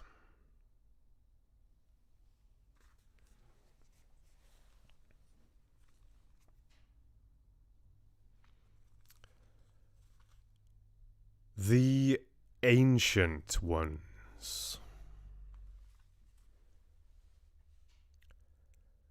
The Grand High Witch stood on the very centre of the platform, and those dangerous eyes of hers travelled slowly around the audience of witches who were sitting so meekly before her.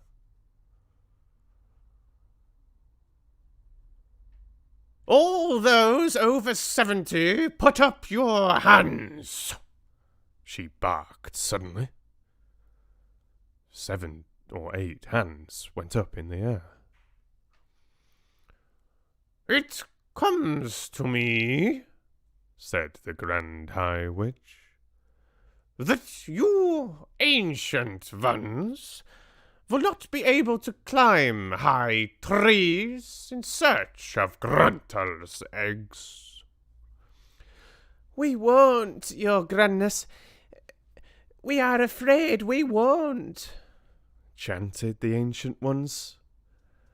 Nor will you be able to catch the crab cruncher who lives high up on rocky cliffs, the Grand High Witch went on. I can't exactly see you sprinting after the speedy cat springer, either, or diving into deep waters to spear the blabbersnitch, or striding the bleak moors with a gun under your arm to shoot the grobbleskvat. You are too old and feeble for those things. We are, chanted the Ancient Ones. We are. You ancient ones have served me well over many years, said the Grand High Witch, and I do not wish to deny you the pleasure of bumping off a few thousand children each just because you have become old and feeble. I have therefore prepared personally, with my own hands, a limited quantity of delayed action mouse maker which I will distribute to the ancient ones before you leave the hotel. Oh, thank you, cried the old witches.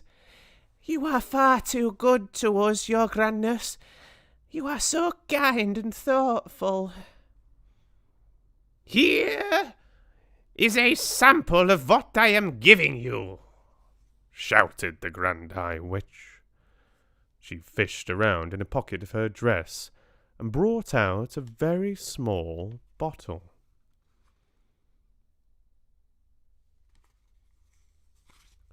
She held it up and shouted, In this tiny bottle is 500 doses of Mouse Maker. Is enough to turn 500 children into mice.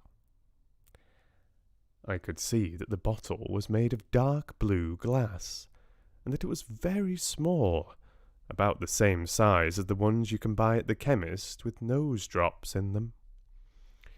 Each of you ancient ones will get 2 of these bottles, she shouted.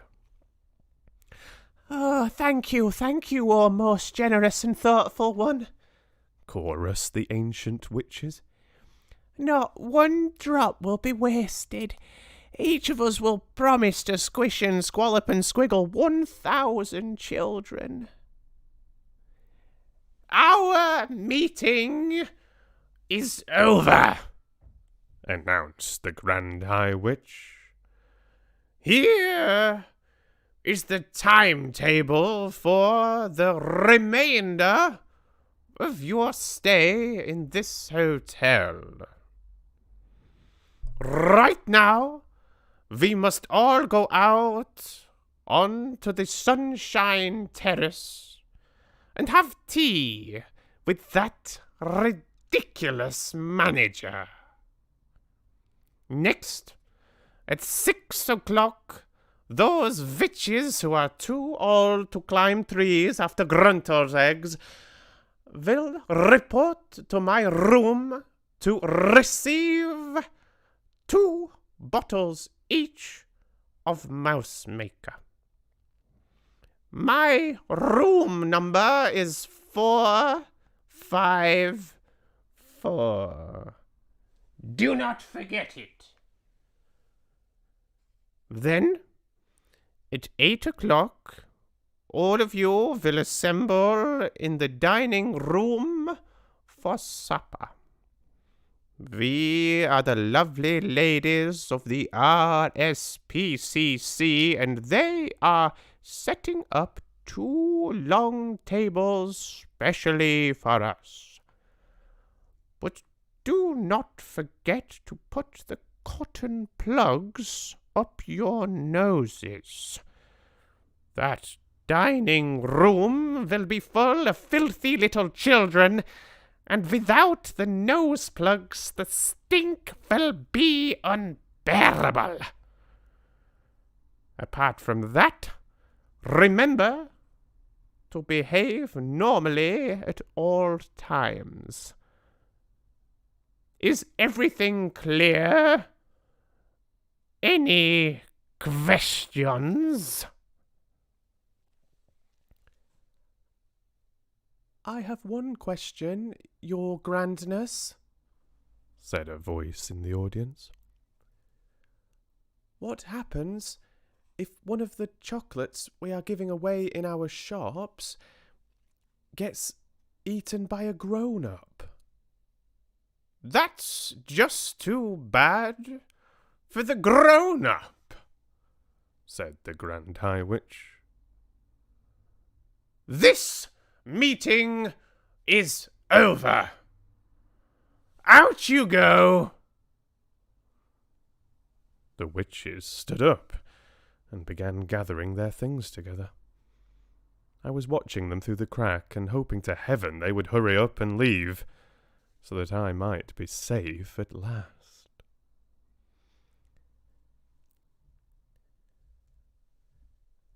Wait! Shrieked one of the witches in the back row. Hold everything! Her shrieking voice echoed through the ballroom like a trumpet. All the witches suddenly stopped and turned and looked towards the speaker. She was one of the taller witches, and I could see her standing there with her head tilted back and her nose in the air, and she was sucking in great long breaths of air through those curvy pink sea-shelly nostrils of hers. "Wait!" she shrieked again. "What is it?" the others cried out. "Dog's droppings!" "Surely not," the others shouted. "There couldn't be." "Yes, yes," shouted the first witch. "There it is again. It's not strong, but it's there. I mean, it's here. It's definitely somewhere not too far away." "What's going on down there?" shouted the Grand High Witch, glaring down from the platform. "Mildred's just got a whiff of dog's droppings, your grandness," someone called back to her. "What rubbish is this?" shouted the Grand High Witch. "She has dog's droppings on the brain. There are no children in this room." "Hang on," cried the witch called Mildred. Hang on, everybody, don't move. I'm getting it again." Her huge curvy nose holes were waving in and out like a pair of fishtails. It's getting stronger. It's hitting me harder now. Can't the rest of you smell it?" All the noses of all the witches in the room went up in the air, and all the nostrils began to suck and sniff. "Oh, she's right," cried another voice. "She's absolutely right. Dog's droppings it is, strong and foul."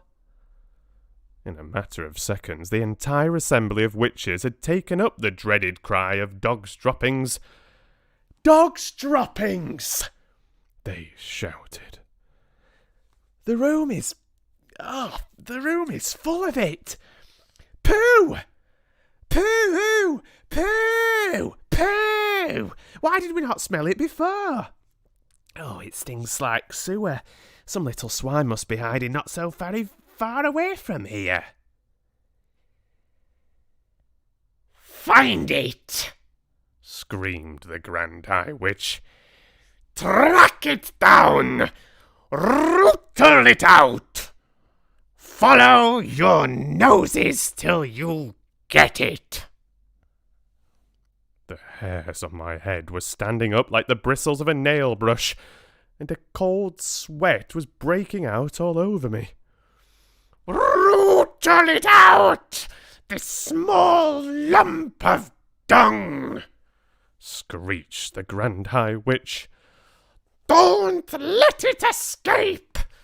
If it is in here, it has observed the most secret things. It must be exterminated immediately."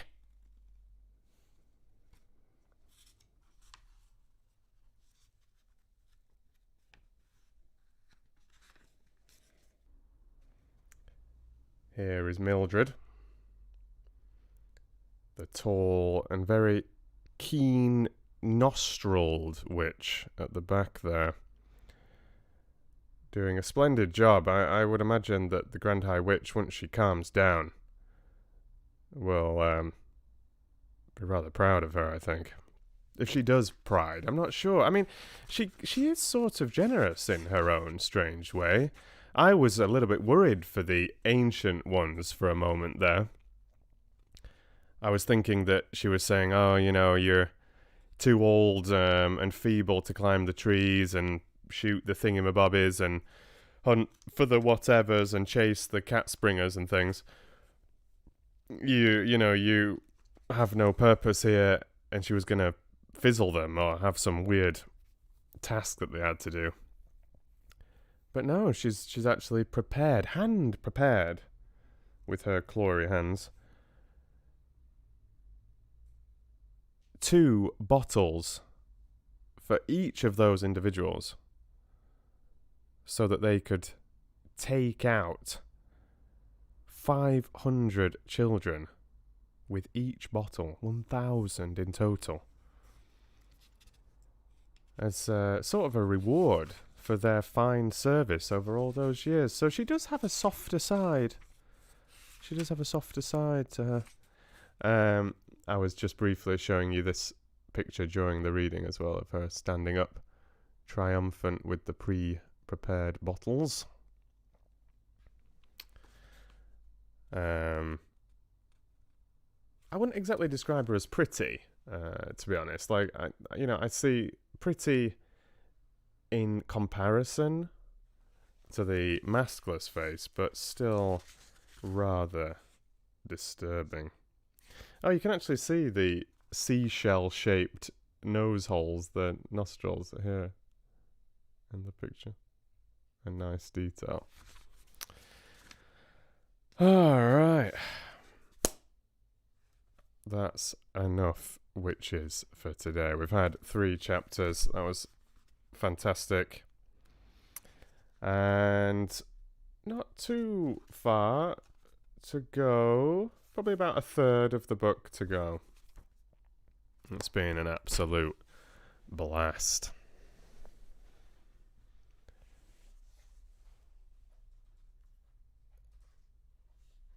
Did the coven call? Hi, which your grimness? Was it a? Well, yeah, I don't even remember myself. Actually, I get so captivated. There was grandness, I think, is the standard term they use. Although grimness would work rather nicely too. I think it's always grandness. You're wanting singing for today. I won't be singing today. I've got to just be really in the mood for that. And we had a really nice... We've had a couple of nice little sing-songs, actually, on the streams. But that was lovely. I really hope you've enjoyed today's book club, everybody. We've had the second half of chapter 1 of 1984. We've had 3 chapters of Roald Dahl's The Witches. What would you like to see on next week's book club? Like I said, I'd like to kick things off with some To Marry a Prince, hopefully on Monday, probably about the same time as today. Yeah, we've got a few books on the go, haven't we? So there's 1984, there's The Witches, Pride and Prejudice, If Only They Could Talk. I can even revisit some other things that we've had on previous book clubs. So obviously you can leave little suggestions and things here, but if you want to absolutely ensure that I see your suggestions and can ponder them a little more, please do leave me a regular comment on the stream rather than writing in the live chat. So after the stream, perhaps, if there's something that you're really enjoying that you'd like to see come back to the book club or something new, then leave me a comment, yeah? And it would be wonderful if you can leave me a thumbs up as well. And, you know, share my videos, not just the streams, but my other videos as well, and help to spread the word if you're enjoying my stuff. Yeah, don't you worry, Teresa. Don't you worry. Did I miss anybody else coming into the chat whilst I was reading that last stream? Didn't spot anybody, just in the peripheral vision.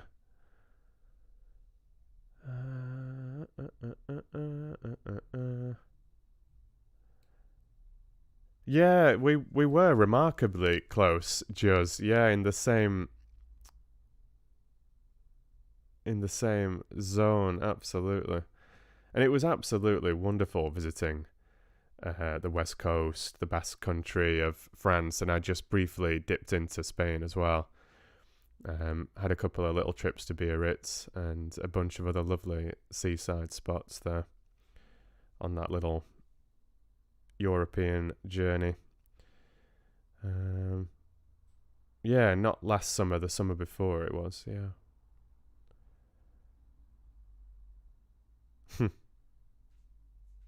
Seems like you've been really enjoying The Witches, Fox fans. That's super nice. Super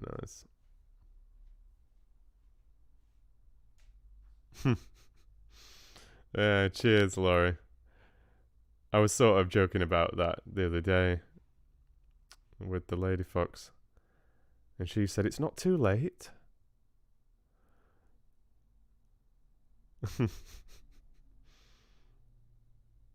I'll try and find that particular face that you're talking about.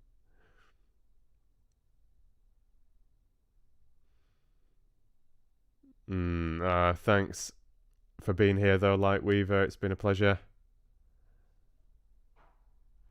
Yeah, I think they're too respectful in this particular world to call them grimness. Like, I know that's a common trope to have sort of evil characters referring to themselves in evil ways, but I think in their heads they're grand, they're special, they're doing a fine job. I don't think they see themselves as evil characters in that sense, which is kind of funny in its own way, I think. Thanks very much, Mabel. I'm trying to imagine how a sing along would work, Lynette. It would be fantastic to have some real life book clubs, though, someday. I know we were talking about that a couple of years ago, sort of like semi joking, not really joking, about having some real life book clubs.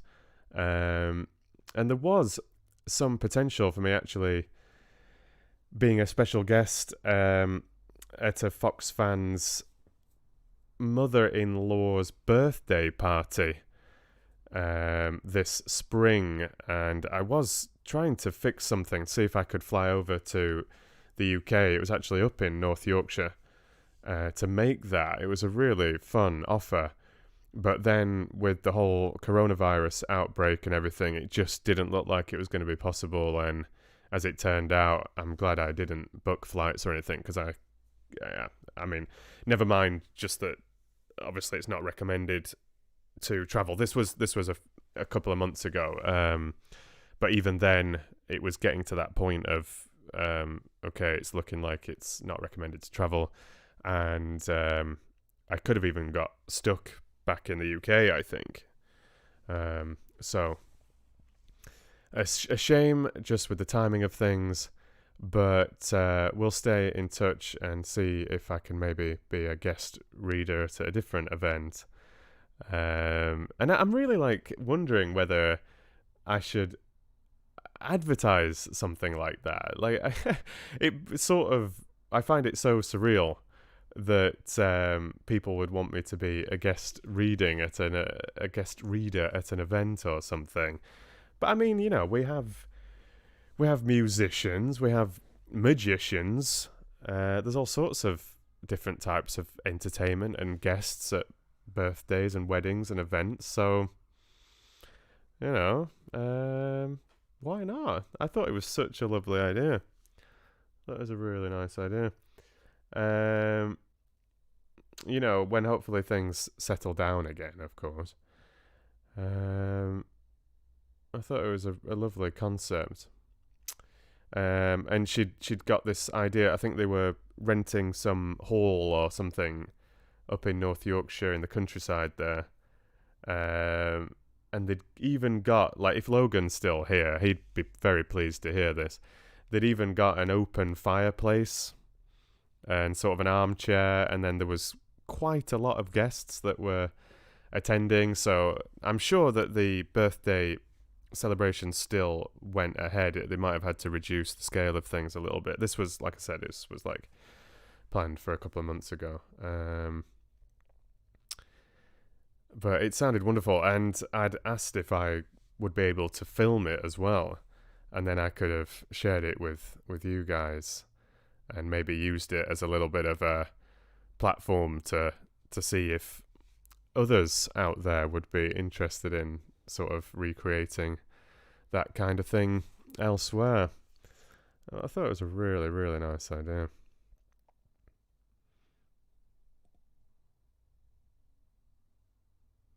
Yeah, maybe so, Lynette. I really didn't want to risk it, though. Yeah, Fantastic Mr. Fox you can access through the Google Drive. So $2 and $5 patrons can watch my Fantastic Mr. Fox videos through your support on Patreon. And it was the first ever thing that I made with video. So even though I'd had the live streams a couple of summers ago, of course, you're still there, Logan. Cool. Yeah, it was basically exactly what you were describing on Discord a couple of weeks ago, but this was being discussed a couple of months ago, which is quite funny.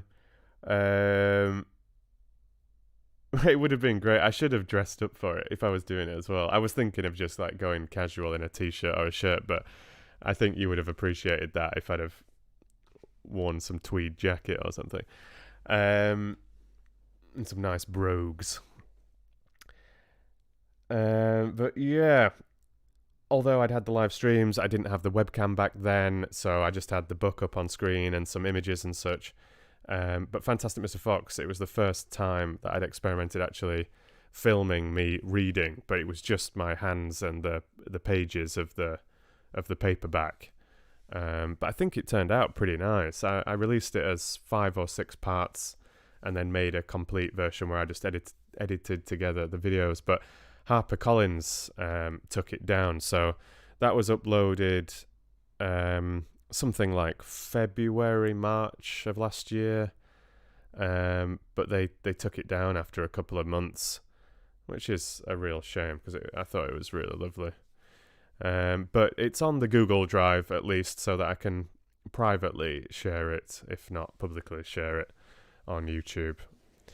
But it was really, really nice. And you got full character voice action there as well with with Bunce and Bean and Boggis. Boggis and Bunch and Bean. One short, one fat, one lean. These horrible crooks, so different in looks, are all so equally mean. Something like that. The little children's song that they sing. But it was a nice reading, I think. I think you would have enjoyed it. Like, if you've been enjoying The Witches, you would definitely enjoy my reading of Fantastic Mr. Fox. It's a little calmer, but still, it's scary. You know, Roald Dahl really didn't mess around. Heavy themes in some of these stories, you know, real life, no punches pulled. Yeah, it was very nice. A dramatic reading of The Witches. I think, to be honest, I know it won't like be quite as polished with the live audio and the stream setup that we've got here and everything. But once I've finished The Witches, I probably will cut those bits of the stream out and make a complete audiobook version of The Witches, because even though there's like a few mistakes in there and you know, the audio quality isn't as good as my regular recordings and things, I think it could still be a nice one to be able to watch back just in one complete section. And you know, if it gets taken down, it gets taken down, but I'll give it a go. I'll give it a go. I think it's worth it. Give it a go. Yeah, it's often the case with some of these really fantastic children's book authors, I think, Lynette. Wonderful imagination. Did I miss anything in the chat?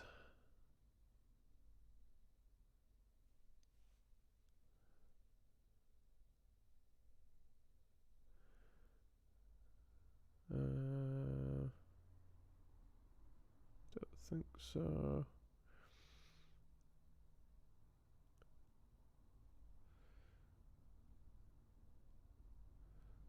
Oh, you're very sweet to each other. You know, you guys, you've become such a close little bunch. I think it's really nice, and I guess especially if you're chatting on Discord as well. It's a lovely little community. This I was just enjoying reading your chat and sending hugs to each other and things.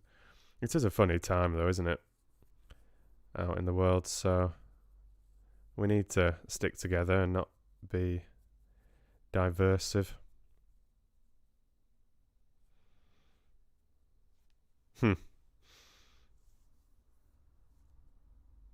Terry Pratchett, often mentioned Orange, but never narrated by me. I've read a lot of Terry Pratchett's Discworld series myself, but I've never narrated them.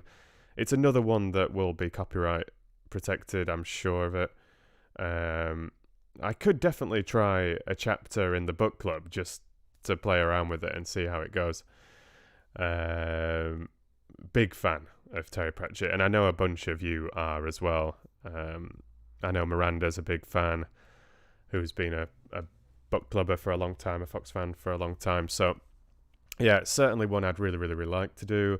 Same with The Hitchhiker's Guide to the Galaxy. I have started it a couple of times, once on a Twitch book club, and once going way back before I even had a YouTube channel. Those two videos of The Hitchhiker's Guide to the Galaxy are on my Patreon as well, in the $5, like the full audio library for the Advocate tier. So you can still listen to those, but it's only the first few chapters. And like I said, one's a very old recording and one is a live recording, but could still be nice for you Douglas Adams Hitchhiker's Guide to the Galaxy fans out there.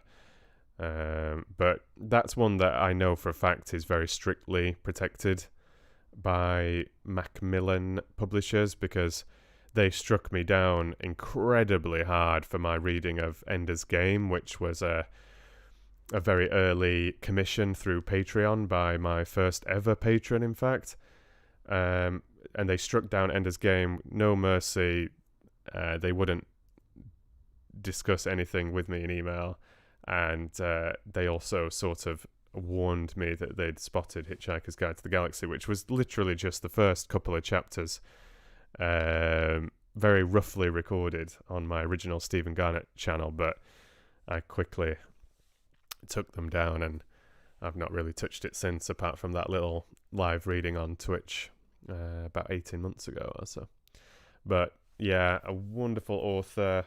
And he was a hell of a live reader as well. You know, he presented The Hitchhiker's Guide to the Galaxy, writing it as he was presenting it, basically, on British radio, and then into a fully fledged series of novels, and then there's been TV adaptations and even a movie adaptation as well. Great stuff, Hitchhiker's Guide. Yeah, it could be Lynette. Could be. But, you know, it was Macmillan themselves that struck it down. But, yeah, there might be certain books that are sort of on the watch list or something, maybe because of rights connected with films and things like that. I honestly don't know. But there seems to be some that are guarded much more closely than others as well.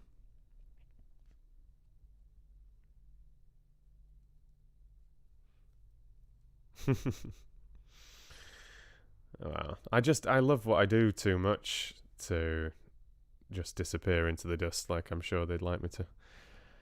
And thanks to you all for sticking with me, you know, whether you've just discovered me a couple of weeks ago or whether you've been following me for a couple of years now. It's absolutely wonderful.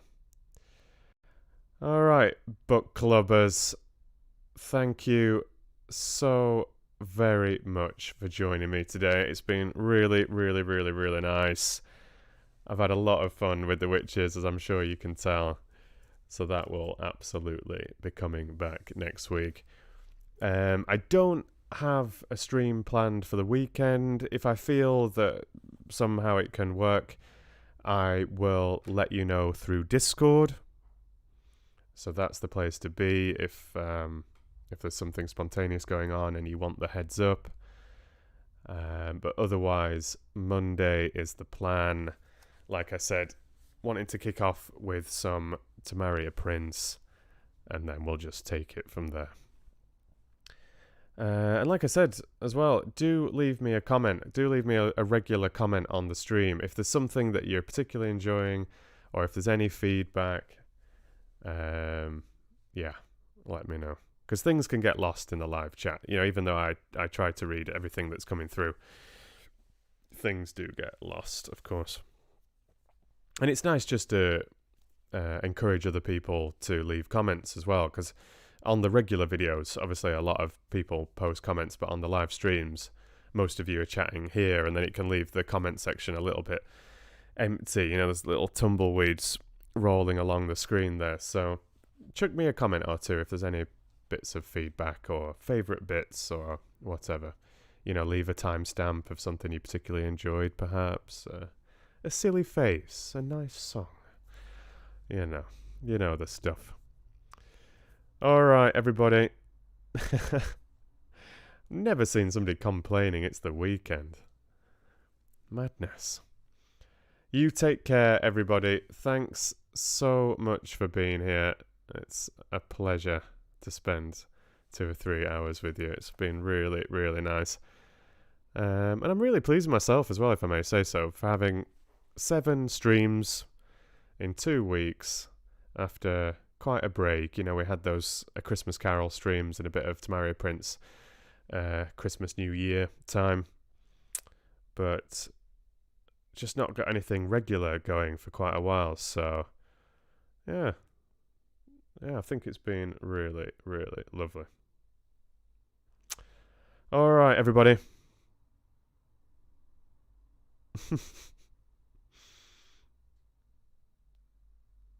Yeah, you're very kind, guys. Oh, you're here as well, Katie, hiding in the shadows.